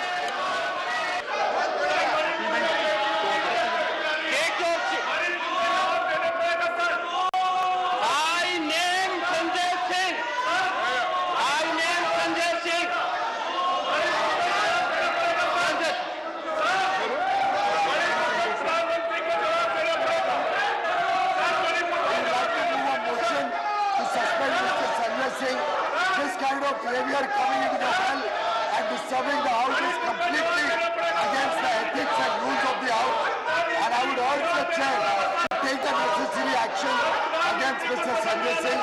The government wishes to move a motion for the suspension of Mr. Sanjay Singh for the remainder period of the house. Move your motion. Sir, I move the motion that Mr. Sanjay Singh, who has been named by the chair, be hereby suspended for the rest of the duration of the rest of the session until the last day of this current session. The motion is Shri Sanjay Singh be suspended for the entire duration of this session for having repeatedly violated directive of the chair. If the House approves it, Shri Sanjay Singh is suspended as member during the entire session of this House. The House is adjourned to meet at 2 p.m. today. Madam Guthe, I would also like to draw your attention to, a letter which has been written to European Union Parliament by COCOMI. What do you make of that letter? Sorry, Brijesh, I'm not aware of that. Okay, okay, that's all right. But there's a letter I would have discussed in detail, but since you have not read the letter, that's absolutely all right. Rohan, if I may come to you, the fact is that what the letter which has been written by the COCOMI to you, which we have discussed also before, it is creating a widespread condemnation. Why exactly do you think, what was the need for the COCOMI to write that letter? Do you think that when we said that this is an internal matter, this should have been discussed within the country rather than writing a letter which explains the entire situation and all to the European Union? When the European Union could come and interfere us at the first place by not knowing our internal problem and taking up to an agenda of a religious thing, I think it is fair for our side of our Manipuri people, not just as a Meitei, to answer them back with all the facts and factual, properly explain like this with all the factuals point that this has nothing to do with religion, this has nothing to do with any kind of issues, but rather more than that, this is a drug issue that we are happening. This is more over an ethnic class and a communal slide happening between the Meiteis and Kuki. So rather than misinforming the European Union, I felt like this was a very good move to educate the European Union of the real scenario which is happening right now. Because what I feel is if you just keep on hearing from one side of the story, you don't get the real actual picture of what is really happening. So it was also a duty of COCOMI for them to present the proper factual facts that this is the another side of the story. And I don't know if Ma'am Guite is aware of this thing or not, but the very first Christian from Manipur is a Meitei, and his name is Angom Porom Singh, and he's from Faying. And his son is also a very good friend of mine. Not the Kuki was the first Christian from Manipur, not the Naga was a Christian from Manipur. It was a Meitei itself who was the very first Christian from Manipur. And I can give you the booklet which was published also. And that is the reason why we wanted to present ourselves to the European Union that this has nothing to do with religion. And Sir has also properly pointed out the line that, yes, this has nothing to do with religion and it's an ethnic fight going on. So I really wanted to go with this line. And I just want to come up with this statement that when the Naga-Kuki clash was happening between the 1993 till the year 1997, if I'm not mistaken, Kukis had a series of fight with the Paite, the Dimasa Hatao, and with all the other communities in Bangladesh and Myanmar. But as I caught, in 1993, the clash was happening between two Christian communities, which was the Naga, which was also a Christian, and the Kuki, which was also a Christian, on a very particular similar agenda like this, on the matter of land issues, on the matter of all this that the Naga feels that the Kukis are coming and have started sheltering out in all their native places, and that was the reason why the clash broke out. And that time, I don't know what card would our Kuki brothers would be using during that time in 1993 between the Nagas and Kuki. So I think definitely the religion card would fail during that time because the Naga itself is a Christian community, and the minority card would fail itself because the Naga is also a very small community during that time. And on that violence itself, both the sides, the church from both the sides were being vandalized and broken down. So I don't know which card usually probably the cookies would be using during that time. But one point of view that they are still lucky that at least it was a fight between the Meiteis, so they could use this Christian card. So we wanted to portray that very clear image to the European Union that this kind of same agenda has happened before with the Nagas and the cookies on the very particular similar kind of agenda. And during that time, it was a two Christian community, and both the churches were being vandalized on both the sides. Both killings were happened on both the sides. So we wanted to portray a very clear image to the European Union from the side of COCOMI. It could have been done from our Meitei Christian side also, but yes, we really appreciate the move of COCOMI. If necessary, also we believe that we as a Meitei Christian will try to unite ourselves and will write a letter properly to the European Union also. And it's a very funny point where the number of churches were mentioned to be 200 something, 57 as per as my findings in the European Union, but most of the churches were all Meitei Christian churches. But when the fundings and when the helps, when the aid were done, it was all to the cookie community. So I think like something kind of, card is being played in the name of Christianity, that what the Meitei Christians are not getting, in spite though their churches are being burned down, but the number of that churches are being used by the cookie brothers and sisters. And for your information, Ma'am Guite, Meitei Christian Churches Council Manipur wrote a letter to the cookie bodies to refrain from using the number of churches of the Meitei Christian churches from the list that was being portrayed to the Supreme Court for your file petition. So I think I've made very clear, a crystal clear point that why this is not a religious clash. Okay, now let's listen into what the sound bites which are coming from the parliament with issue regard to Manipur, the steps taken by the government and how opposition is still insisting on listening to Prime Minister first, or asking for Prime Minister to first make a statement, only then they will allow the House to function. You put your slogan outside, but on the door of the parliament you speak. Therefore,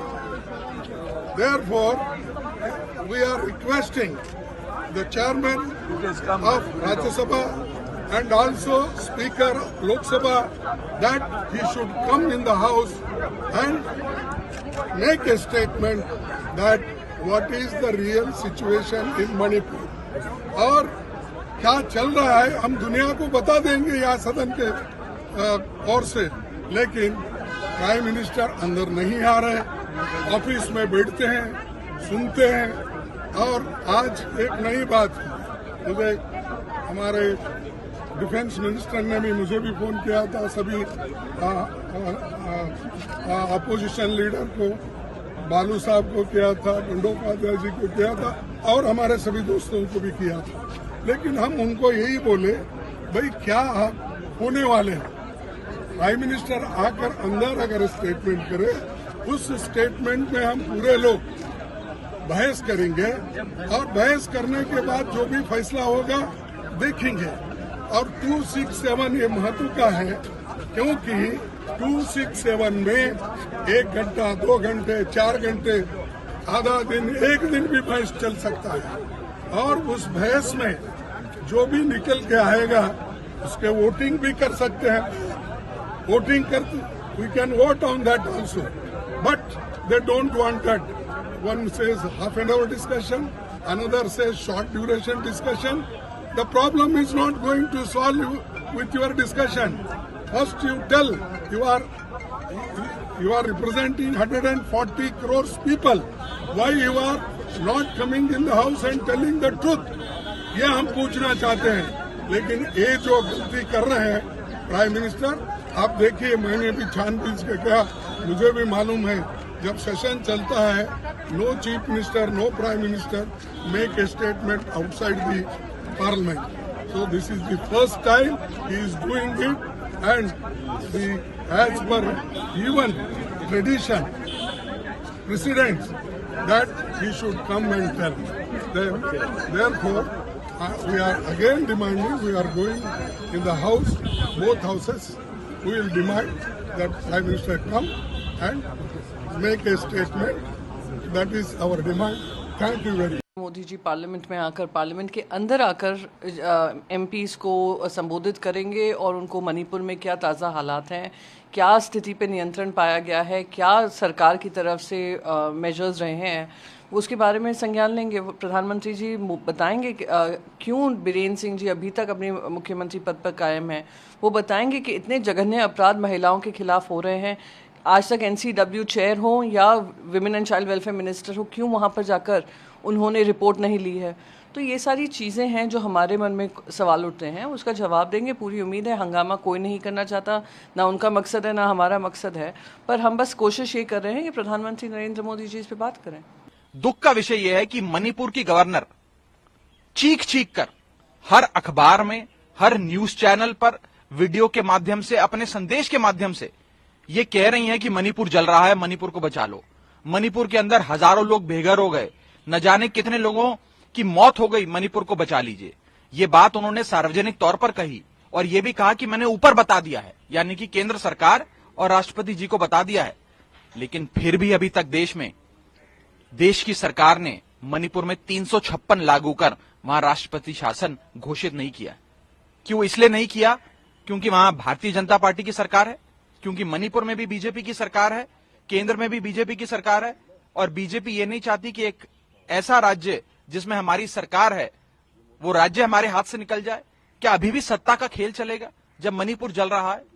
तो मैं साफ तौर पे ये इल्जाम लगाना चाहता हूं केंद्र सरकार पे कि वो अनुच्छेद 355 और अनुच्छेद 356 भारत के संविधान का लागू करने में पूरी तरीके से विफल रही है। आज आप लोग प्रोटेस्ट मणिपुर के विषय में इंटरनेशनली सब लोग चर्चा कर रहे हैं, हमारे देश में नहीं हो रहा। इससे ज्यादा मैं क्या कह सकती हूँ? It's a shame.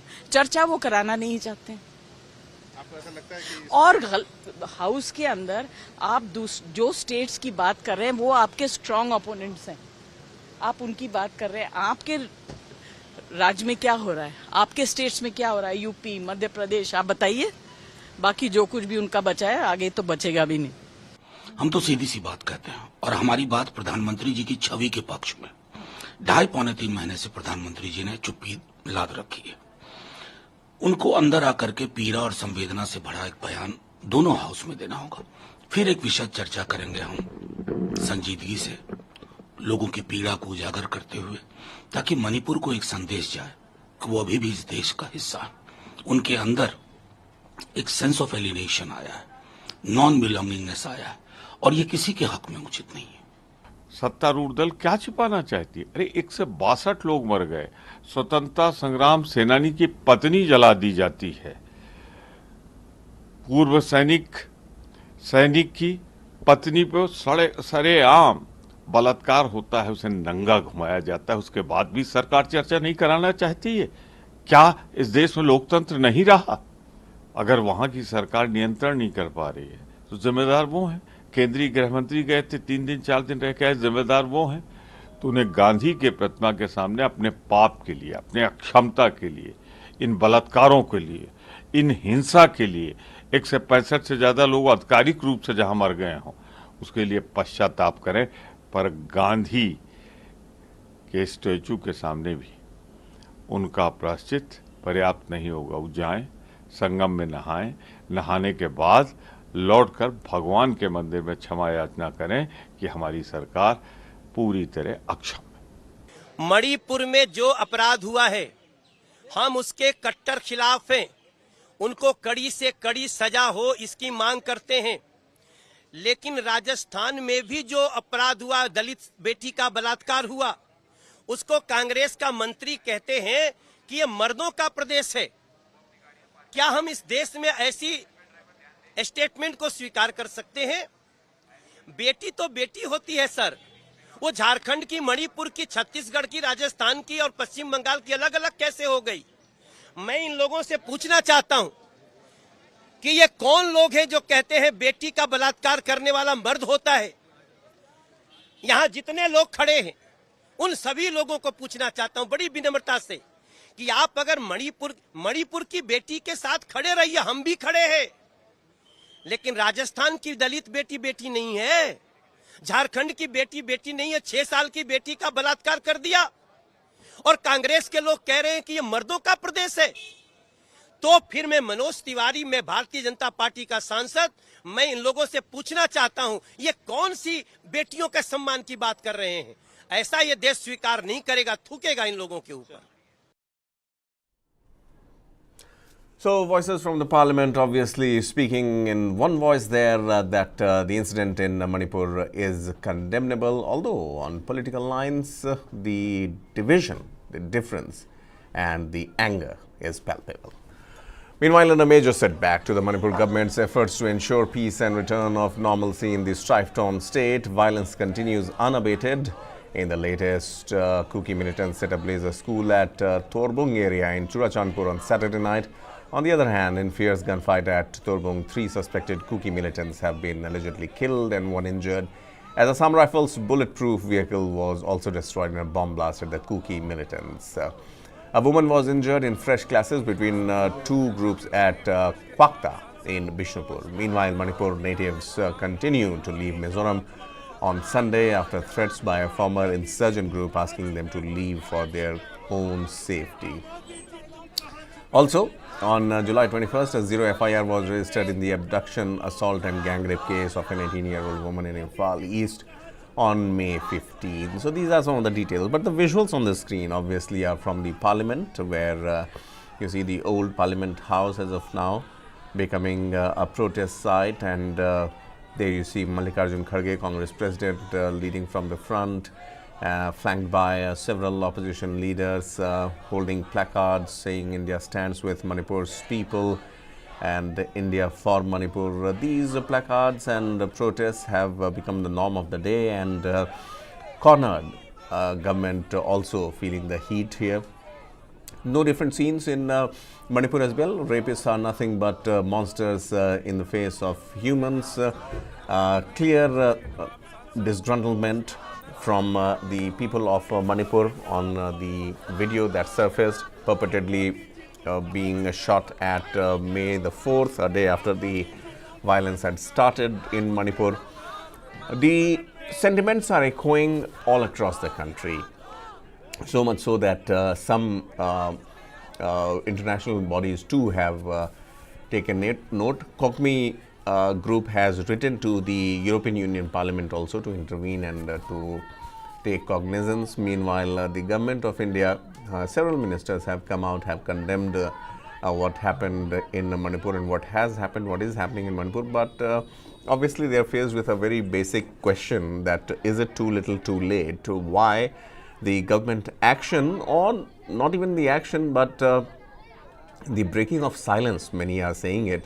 Why, when a particular video came out? If the video hadn't come out, will the government and the administration, would they have responded in the same manner as they are doing now? Protests, meanwhile, are gathering steam. These are the candlelight torch-bearing protests in several parts of the country. I believe these visuals of Kakching torch march, there we saw Kakching in Manipur, where the protests happened. On the other hand, we have Ranchi, women folk in Ranchi, people in Ranchi, far in Jharkhand. There you see a girl child, female students also lining up the streets in Ranchi. Remember, Ranchi too has a sizable population of the tribals, and Ranchi, Jharkhand is a state which was carved out specifically for the rights and for the benefit of the tribals. So that one example, if you put them together, then the demand for a separate administration, which it appears is coming from both the sides, is not an impossible feasibility altogether. Meanwhile, these visuals respect tribal rights, are from Delhi, and CM Biren Singh must step down within 24 hours. Our bodies are not your battlefield. On the left hand side of the screen, heart-wrenching scenes of women crying, those who have lost their family members, those who have been affected in any way in this ethnic violence which has risen like never before. I mean, many critics said that yes, this situation was there in Manipur for a very long time, but this time around, what happened on May 3rd and the way it spread like a conflagration is simply amazing, and it puts the state government in the dock here, that why it failed to control the situation. And now with so many weapons, around 3,000 to 4,000 or even more weapons out in circulation, that too 90% of them being stolen or some say given away by the state administration to a particular community. So it's a double-edged war, double-edged sword that the BJP administration is facing as of now. On one hand, the situation is getting out of control, and on the other, it is being accused of siding with a particular community. That is something which is making the situation worse, and any step that the BJP government would be taking there would be seen through the prism of bias or non-bias. So that is something. You see Derek O'Brien there taking strides along the parliament, this particular part of the parliament, obviously, which will now very soon be the old parliament. The opposition parties have gathered there. We heard Kartikeya, we heard leaders from Samajwadi Party like Jaya Bachchan, Raghav Chadda from Aam Aadmi Party, Priyanka Chaturvedi from Shiv Sena, Manoj Jha from RJD, all of them. It's a situation as of now that the government doesn't want to land on the wrong side.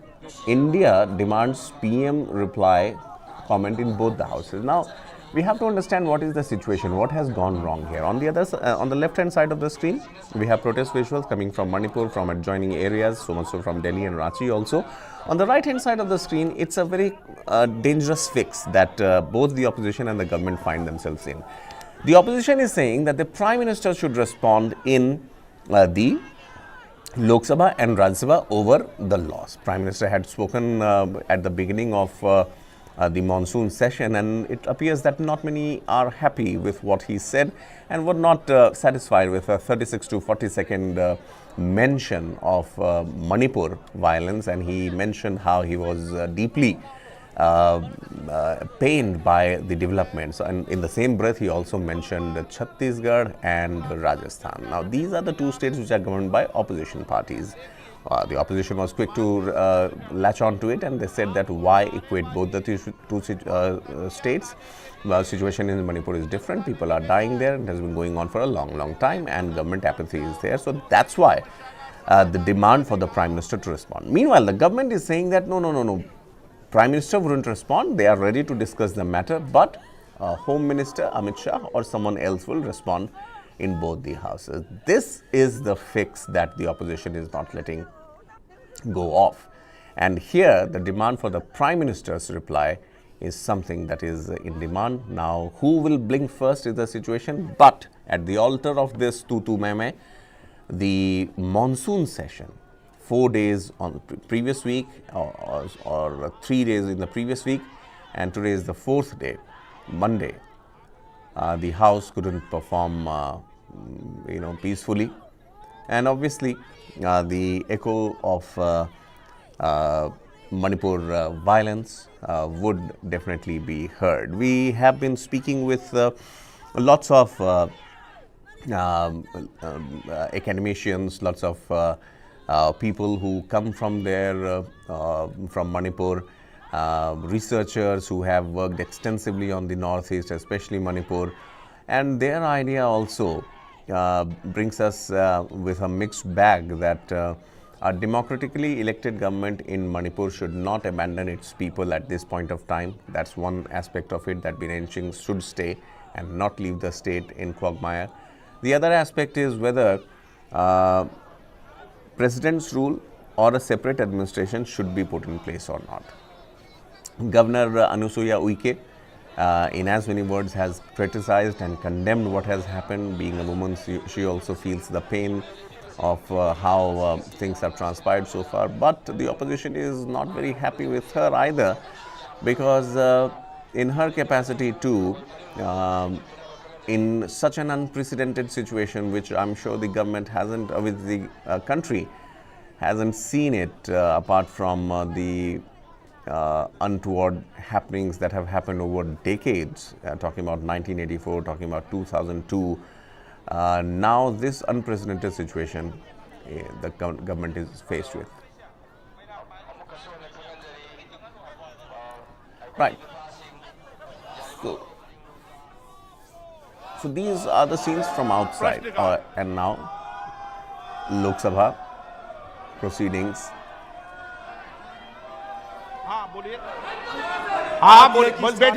This is Lok Sabha when it started at 11 o'clock. एक छोटी सी बात रखने का कोशिश कर रहे हैं। शुरू के दिन से ही हम ये बोलते आ रहे हैं कि आज मणिपुर की हालात देखते हुए प्राइम मिनिस्टर सदन में आके एक सुमोटो स्टेटमेंट चलिए सर, आसमान तो एक मिनट बताइए, बैठिए सर, आपकी बात सुनी मैंने, अब बैठिए। पड़ेगा। सारा सदन जिस विषय को आपको उठा रहा उस पर चर्चा करने को तैयार है। आप अभी 12 बजे बाद चर्चा शुरू करिए। कौन आकर जवाब देगा ये आप तय करने वाले नहीं है। जो उस विभाग का मंत्री है वो जवाब देंगे। और माननीय प्रधानमंत्री और ने सदन के उपनेता ने पीड़ा व्यक्त की है में ये कहा था कि हम चर्चा करने को तैयार हैं, कि हम चर्चा मैं के अभी लिए तक तैयार है और हम अध्यक्ष पीठ से नहीं बोला था, लेकिन आपने भी इसे उठाया है। तुरंत चर्चा इसलिए मेरा आग्रह है ये चर्चा आप से क्यों भाग रहे हैं, देश को एक्सप्लेन करना चाहिए सर। ये क्या चल रहा है? जब सरकार तैयार है, पूरा चर्चा होगी, इस तरह के पूरा हमारा चर्चा संवाद से ही और नॉर्थ ईस्ट के बातचीत से ही सर मैं रिकॉर्ड समस्या का समाधान होगा। नॉर्थ ईस्ट के एमपी जिन लोगों के लिए आप चर्चा करना चाहते हैं, जिन मुद्दों के लिए चर्चा करना चाहते हैं, बावजूद भी उस पर चर्चा का समाधान निकलेगा। इनका मनसा क्या है, इनका उद्देश्य क्या है, इनका उद्देश्य दुरुद्देश्य। मैं आपका आग्रह मान रहा हूँ, सिर्फ हमारा जो कार्यवाही है वो बाधित करना चाहते हैं। मैं आपका आग्रह मान रहा हूँ, आपका आग्रह मान रहा हूँ मैं। सरकार भी चर्चा करने को तैयार है। सदन के नेता माननीय राजनाथ सिंह जी भी एक बार आग्रह कर दें।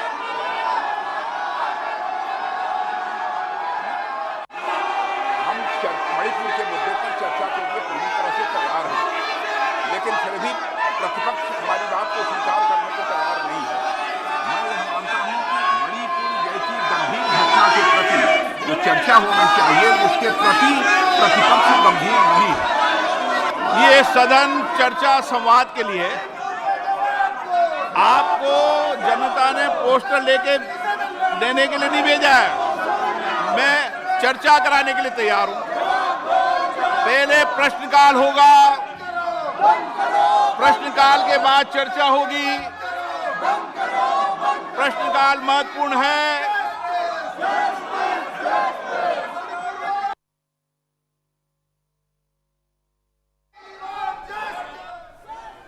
Right. So this particular exchange tells the long story in a short manner. The opposition saying "Band karo, band karo." The demand is for the Prime Minister to respond.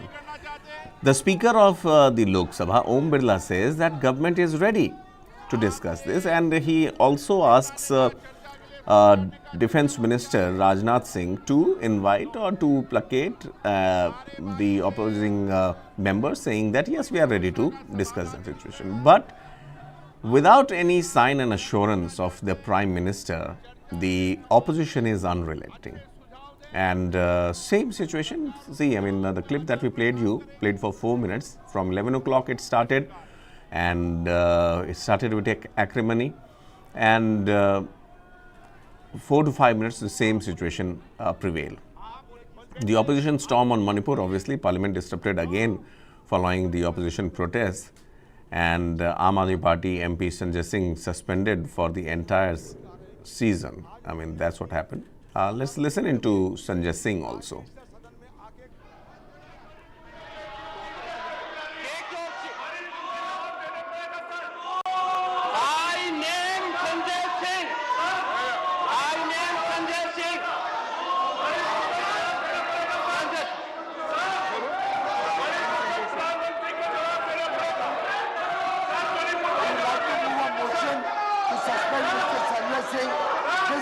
Behavior coming into the well and disturbing the house is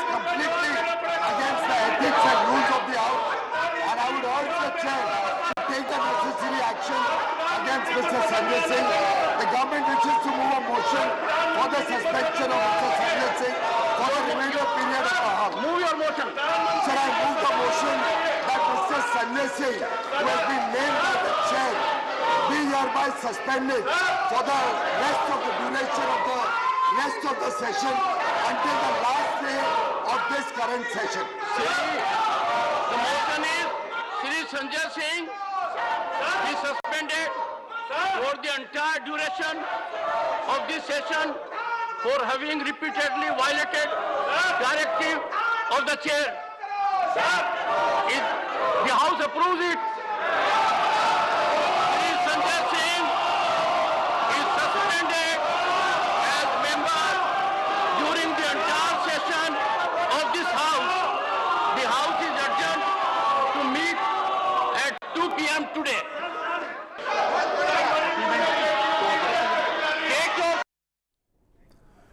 Right, so that was what happened in the Rajya Sabha, Aam Aadmi Party MP Sanjay Singh. And now look at this particular aspect. Dr. Manmohan Singh's comment on December 24th, 2012. Congress says back in 2012, former Prime Minister Dr. Manmohan Singh ji demonstrated true leadership by taking accountability and making a statement after the Nirbhaya case. And Congress has quoted the then Prime Minister, Dr. Manmohan Singh, where he said that there is a genuine and justified anger and anguish at the ghastly crime of gang rape committed last Sunday in Delhi.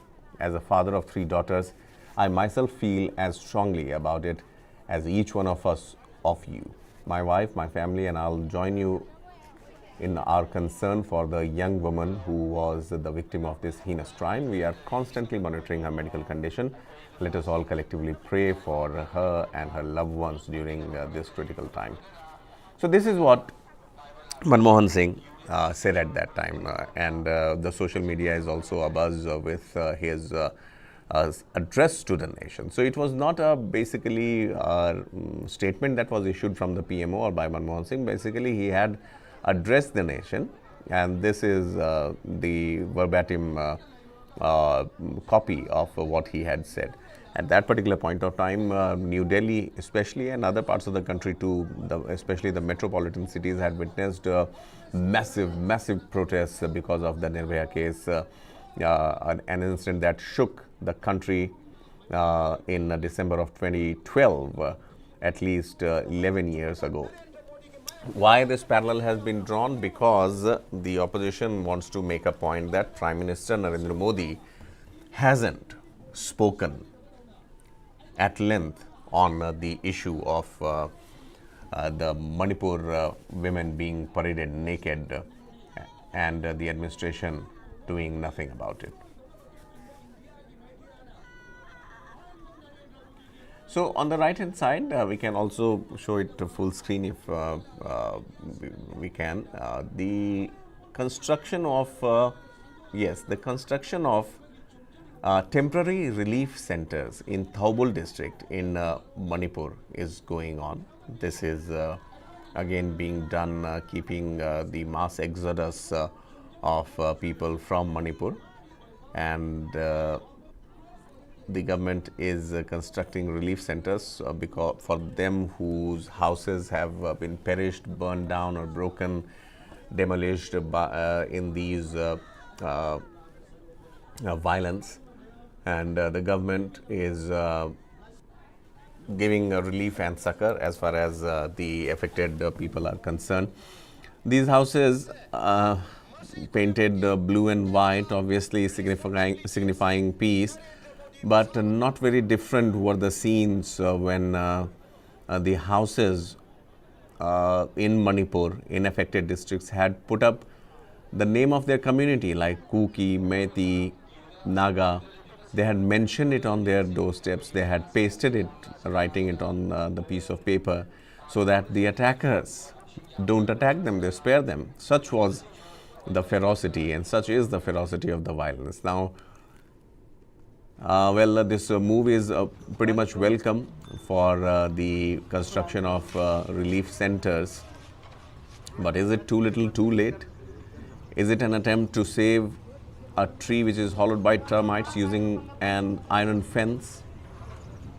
I mean, that only time will tell. But as of now, it's a welcome move that at least 100, 200, 300 people would find a roof over their head and would also be saved from the onslaught of the faceless attackers, the mob, which comes in thousands and randomly kills and attacks whatever people have with them. And Biren Singh spoke a little while ago. Let's listen in what he had to say.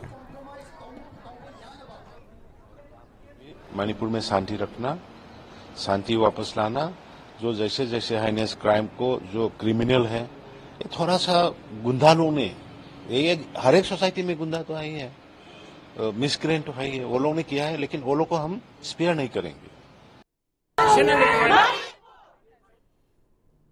Chief Minister there saying every society has anti-social elements, every society has miscreants, so we will not spare them. He is trying definitely to put up a front where it appears that he is taking all possible actions against the perpetrators. We will wait and watch as the number of arrests are increase. We will also keep an eye on whether the society at large feels that there is a cohesive effort being made to bring them together and to establish peace. Because the way the attacks are happening, the way the women folk are protesting, it doesn't look like it is cutting ice as of now. But for Chief Minister's obviously confidence, for his belief and his administrative role, obviously it will need some time before we get to know in the days to come.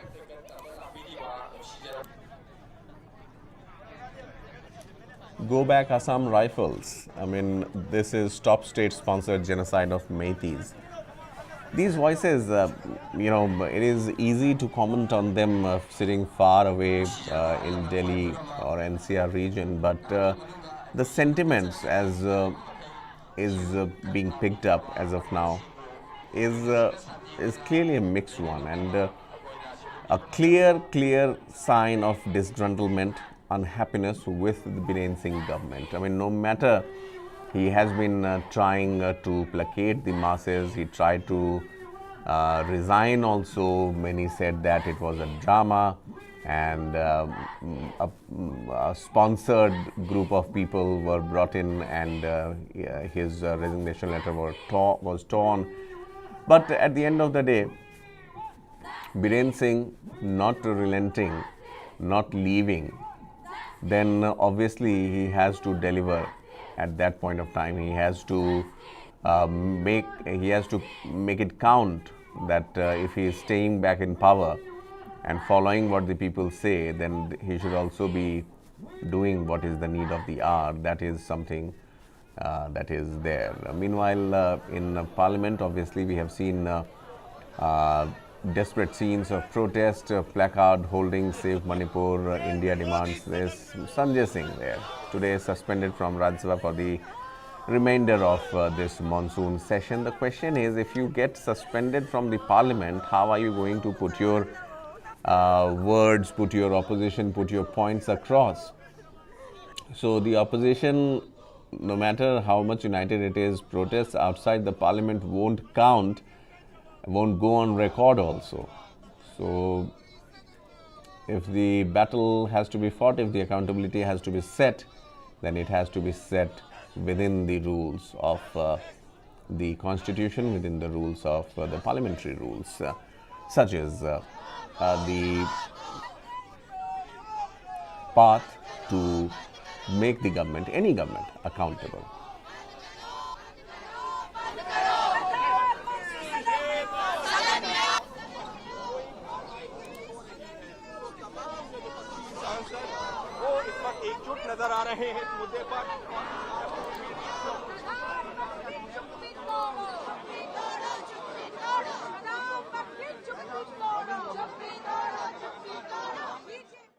Kartikeya spoken outside. But on the door of the parliament, you speak. Therefore, we are requesting the chairman of Rajya Sabha and also Speaker Lok Sabha that he should come in the house and make a statement that what is the real situation in Manipur और क्या चल रहा है हम दुनिया को बता देंगे यहाँ सदन के ओर से, लेकिन प्राइम मिनिस्टर अंदर नहीं आ रहे, ऑफिस में बैठते हैं, सुनते हैं। और आज एक नई बात मुझे हमारे डिफेंस मिनिस्टर ने भी मुझे भी फोन किया था, सभी अपोजिशन लीडर को, बालू साहब को किया था, बंडोपाध्याय जी को किया था और हमारे सभी दोस्तों को भी किया था। लेकिन हम उनको यही बोले भाई क्या होने वाले हैं, प्राइम मिनिस्टर आकर अंदर अगर स्टेटमेंट करे, उस स्टेटमेंट में हम पूरे लोग बहस करेंगे और बहस करने के बाद जो भी फैसला होगा देखेंगे। और 267 ये महत्व का है क्योंकि 267 में 1 घंटा, 2 घंटे, 4 घंटे, आधा दिन, 1 दिन भी बहस चल सकता है और उस बहस में जो भी निकल के आएगा उसके वोटिंग भी कर सकते हैं। वोटिंग करते, we can vote on that also, but they don't want that. One says half an hour discussion, another says short duration discussion. The problem is not going to solve with your discussion. First you tell you are representing 140 crores people. Why you are not coming in the house and telling the truth? ये हम पूछना चाहते हैं। लेकिन ये जो गलती कर रहे हैं प्राइम मिनिस्टर, आप देखिए, मैंने भी छानबीन के कहा, मुझे भी मालूम है जब सेशन चलता है, no chief minister, no prime minister make a statement outside the parliament.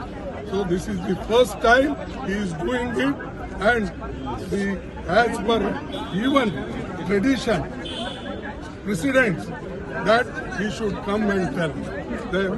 Therefore, we are again demanding, we are going in the house, both houses, we will demand that Prime Minister come and make a statement. That is our demand. Thank you very much.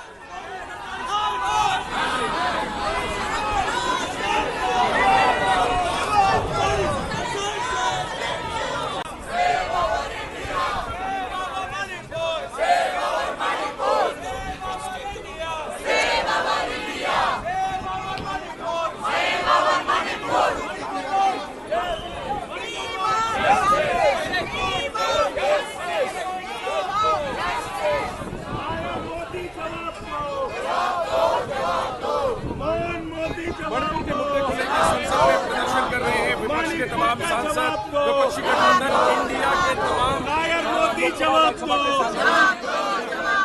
Modi जी तुम कहाँ छुपे हो, मोदी जी तुम कहाँ छुपे हो, सदन में इसके जवाब दो, मोदी जी तुम कहाँ छुपे हो। सत्तारूढ़ दल क्या छिपाना चाहती है? अरे 162 लोग मर गए, स्वतंत्रता संग्राम सेनानी की पत्नी जला दी जाती है, पूर्व सैनिक की पत्नी पर सरेआम बलात्कार होता है, उसे नंगा घुमाया जाता है, उसके बाद भी सरकार चर्चा नहीं कराना चाहती है। क्या इस देश में लोकतंत्र नहीं रहा? अगर वहां की सरकार नियंत्रण नहीं कर पा रही है तो जिम्मेदार वो हैं। केंद्रीय गृह मंत्री गए थे, 3 दिन 4 दिन रह के आए, जिम्मेदार वो हैं। तो उन्हें गांधी के प्रतिमा के सामने अपने पाप के लिए, अपने अक्षमता के लिए, इन बलात्कारों के लिए, इन हिंसा के लिए, 165 से ज्यादा लोग आधिकारिक रूप से जहां मर गए हों, उसके लिए पश्चाताप करें। पर गांधी के स्टैचू के सामने भी उनका प्रायश्चित पर्याप्त नहीं होगा। वो जाएं, संगम में नहाएं, नहाने के बाद लौटकर भगवान के मंदिर में क्षमा याचना करें कि हमारी सरकार पूरी तरह अक्षम है। हम तो सीधी सी बात करते हैं और हमारी बात प्रधानमंत्री जी की छवि के पक्ष में। 2.5-3 महीने से प्रधानमंत्री जी ने चुप्पी लाद रखी है। उनको अंदर आकर के पीड़ा और संवेदना से भरा बयान दोनों हाउस में फिर एक विषय चर्चा करेंगे हम संजीदगी से, लोगों की पीड़ा को उजागर करते हुए, ताकि मणिपुर को एक संदेश जाए कि वो अभी भी इस देश का हिस्सा है। उनके अंदर एक सेंस ऑफ एलिनेशन आया, नॉन बिलोंगिंगनेस आया, और ये किसी के हक में उचित नहीं। मोदी जी पार्लियामेंट में आकर, पार्लियामेंट के अंदर आकर एमपीज को संबोधित करेंगे और उनको मणिपुर में क्या ताज़ा हालात हैं, क्या स्थिति पे नियंत्रण पाया गया है, क्या सरकार की तरफ से मेजर्स रहे हैं, उसके बारे में संज्ञान लेंगे। प्रधानमंत्री जी बताएंगे कि क्यों बीरेन सिंह जी अभी तक अपने मुख्यमंत्री पद पर कायम हैं। वो बताएंगे कि इतने जघन्य अपराध महिलाओं के खिलाफ हो रहे हैं, आज तक एनसीडब्ल्यू चेयर हो या women and child welfare minister हो, क्यों वहाँ पर जाकर उन्होंने रिपोर्ट नहीं ली है। तो ये सारी चीज़ें हैं जो हमारे मन में सवाल उठते हैं, उसका जवाब देंगे। पूरी उम्मीद है, हंगामा कोई नहीं करना चाहता, ना उनका मकसद है ना हमारा मकसद है, पर हम बस कोशिश ये कर रहे हैं कि प्रधानमंत्री नरेंद्र मोदी जी इस पर बात करें। दुख का विषय यह है कि मणिपुर की गवर्नर चीख चीख कर हर अखबार में, हर न्यूज चैनल पर वीडियो के माध्यम से, अपने संदेश के माध्यम से ये कह रही हैं कि मणिपुर जल रहा है, मणिपुर को बचा लो। मणिपुर के अंदर हजारों लोग बेघर हो गए, न जाने कितने लोगों की मौत हो गई, मणिपुर को बचा लीजिए। ये बात उन्होंने सार्वजनिक तौर पर कही और यह भी कहा कि मैंने ऊपर बता दिया है, यानी कि केंद्र सरकार और राष्ट्रपति जी को बता दिया है। लेकिन फिर भी अभी तक देश की सरकार ने मणिपुर में 356 लागू कर वहां राष्ट्रपति शासन घोषित नहीं किया। क्यों? इसलिए नहीं किया क्योंकि अध्यक्ष जी, मेरा विपक्ष के सभी सम्मानीय सदस्यों से मेरा आग्रह है कि एक बहुत संवेदनशील मुद्दे पर काफी सदस्यों ने, सत्ताधारी दल के और विपक्ष के दोनों ओर के सदस्य ने चर्चा की मांग की है। मैं सदन में चर्चा के लिए तैयार हूं। मुझे मालूम नहीं है कि विपक्ष को चर्चा करने देना नहीं चाहता। मेरा विपक्ष के नेता को आग्रह है कि चर्चा होने दे और इस महत्वपूर्ण मसले पर पूरे देश के सामने सच्चाई जाए, बहुत महत्वपूर्ण है। माननीय सदस्यगण, माननीय गृह मंत्री जी ने स्पष्ट कर दिया है कि सरकार चर्चा करने को तैयार है। जो इस विभाग का मंत्री हैं वही चर्चा में भाग लेते हैं। नई परंपरा की मांग करना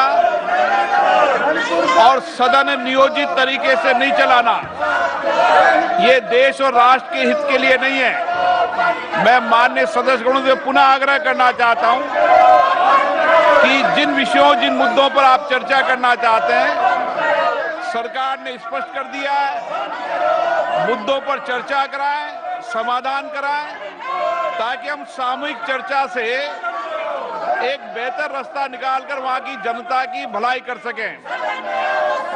पुनः माननीय सदस्य आग्रह करूंगा, अपनी अपनी सीट पर विराजें। सदन की कार्रवाई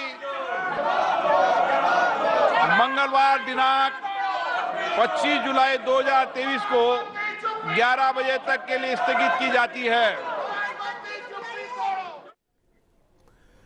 Right, now interesting turn of events. Home Minister Amit Shah telling the Parliament, the Lok Sabha, that the government is ready to discuss, yet there is no let-up in the acrimony from the opposition side, sticking to their demands of the Prime Minister should respond. The Speaker of Lok Sabha, Om Birla, making fervent appeal to the protesting MPs from several opposition parties that the talks, the discussion should be allowed, but after seeing that there is no let-up, no decrease, no dip in the decibels of the opposition, the Speaker adjourns the House Lok Sabha for tomorrow. So 2:30 Lok Sabha started and 2:33 it has been adjourned. Not before the Home Minister actually said that he is ready for discussions. Earlier in the day, Rajya Sabha MP Sanjay Singh, while he made his way to the well of the House in Rajya Sabha, he was suspended from the Rajya Sabha for the remainder of the season. Piyush Goyal moved the motion of suspending Sanjay Singh, and let's see how that whole episode transpired.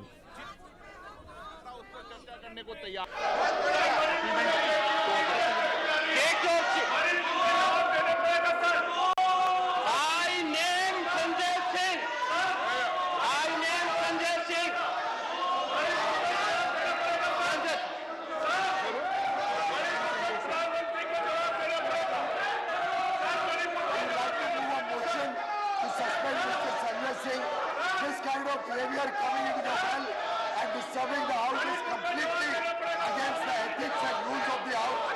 And I would urge the Chair to take the necessary action against Mr. Sanjay Singh. The government wishes to move a motion for the suspension of Mr. Sanjay Singh for the remainder period of the House. Move your motion.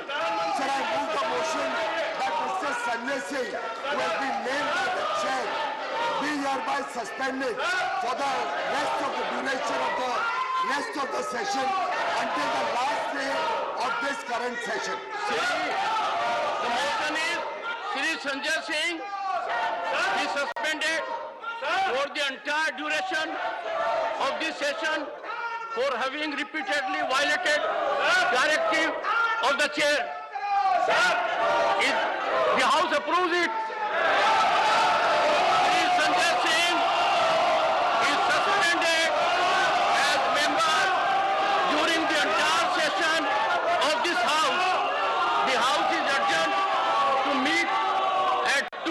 today. Right, so that was earlier in the day in Rajya Sabha. Now, a short while ago, Home Minister Amit Shah made a statement in the Lok Sabha on the continuous demand by the opposition that the Prime Minister should respond. The Home Minister Amit Shah said that the government is ready to discuss, but it looks like with no let-up in the opposition's uproar and acrimony, the Speaker of the House, Om Birla, from Lok Sabha adjourned the House for tomorrow. So now again the Houses would resume tomorrow, and the opposition should and must do some brainstorming and at least hear them out. Speaker Om Birla made a very factual comment there. He said that the person who is responsible or who in whose jurisdiction law and order comes, he would be responding, and that person being Amit Shah. Now, the whole issue is this, that the opposition doesn't want to listen to anybody else other than the Prime Minister. Now, a situation of who blinks first comes here. Whether the opposition would be okay, fine, let's listen to what the Home Minister has to say, as is the custom, and as the Speaker of Lok Sabha also mentioned that Home Affairs is managed by Amit Shah, so let Amit Shah respond to it. Or the NDA, the government blinks first and says that, okay, fine, if the opposition wants to hear from the Prime Minister, let the Prime Minister speak. Who would do it? I mean, that's the fix, and that's why you see the two faces happening in the Parliament today. One from inside the Parliament earlier in the day when Speaker Om Birla is reasoning with the opposing MPs of opposition, and on the other, the same MPs coming out of the Lok Sabha after the adjournment, protesting right outside the Parliament with placards. Let's also listen into other reactions that have come from outside the Parliament and from several political parties on what they view on Manipur. These are the visuals, obviously. On the right hand side of the screen, protests from Lucknow. If we can put it on full screen, we can read what it says. Manipur ke doshiyon ko saza do. This is what the women folk in Manipur, with their red caps, obviously signifying they are from Samajwadi Party, once again an opposition camp. And whether or not the opposition parties have chosen to cut across the political lines, somehow the whole concept, the whole issue is also getting diluted or lost in the politics also. While the parliament is supposed to be the lawmakers' center, where the laws are being made and where the weakest of the weak is also heard. But the parliament is not functioning.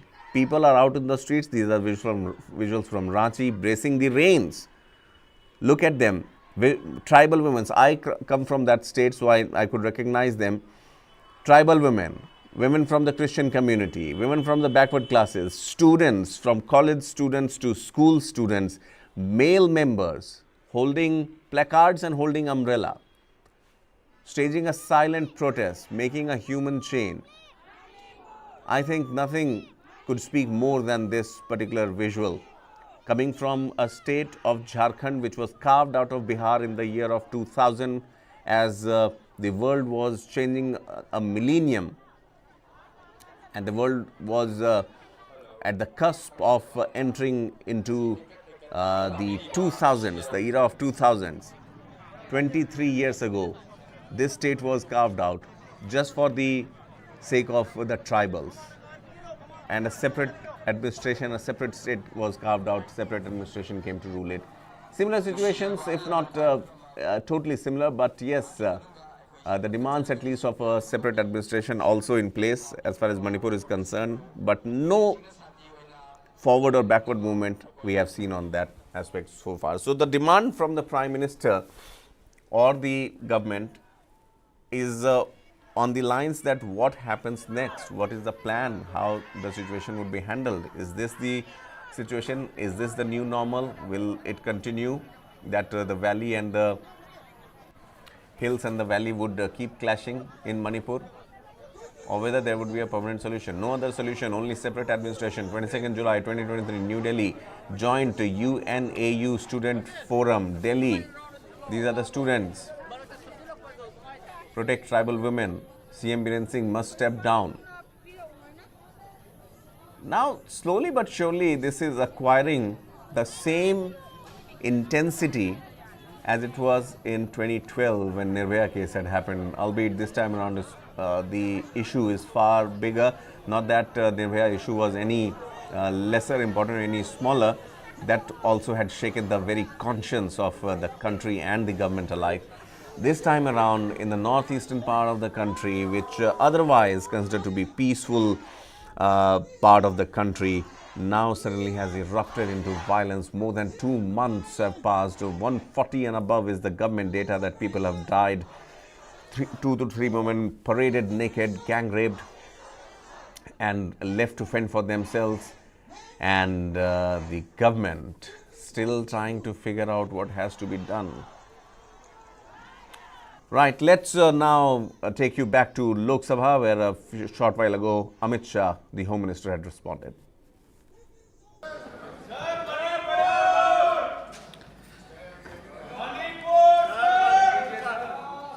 माननीय सदस्यगण, आप 2-3 दिन से मणिपुर की चर्चा की बात कर रहे हैं। माननीय गृह मंत्री जी यहाँ पर आए हैं। मैं माननीय गृह मंत्री जी से आग्रह करूंगा कि सदन के सामने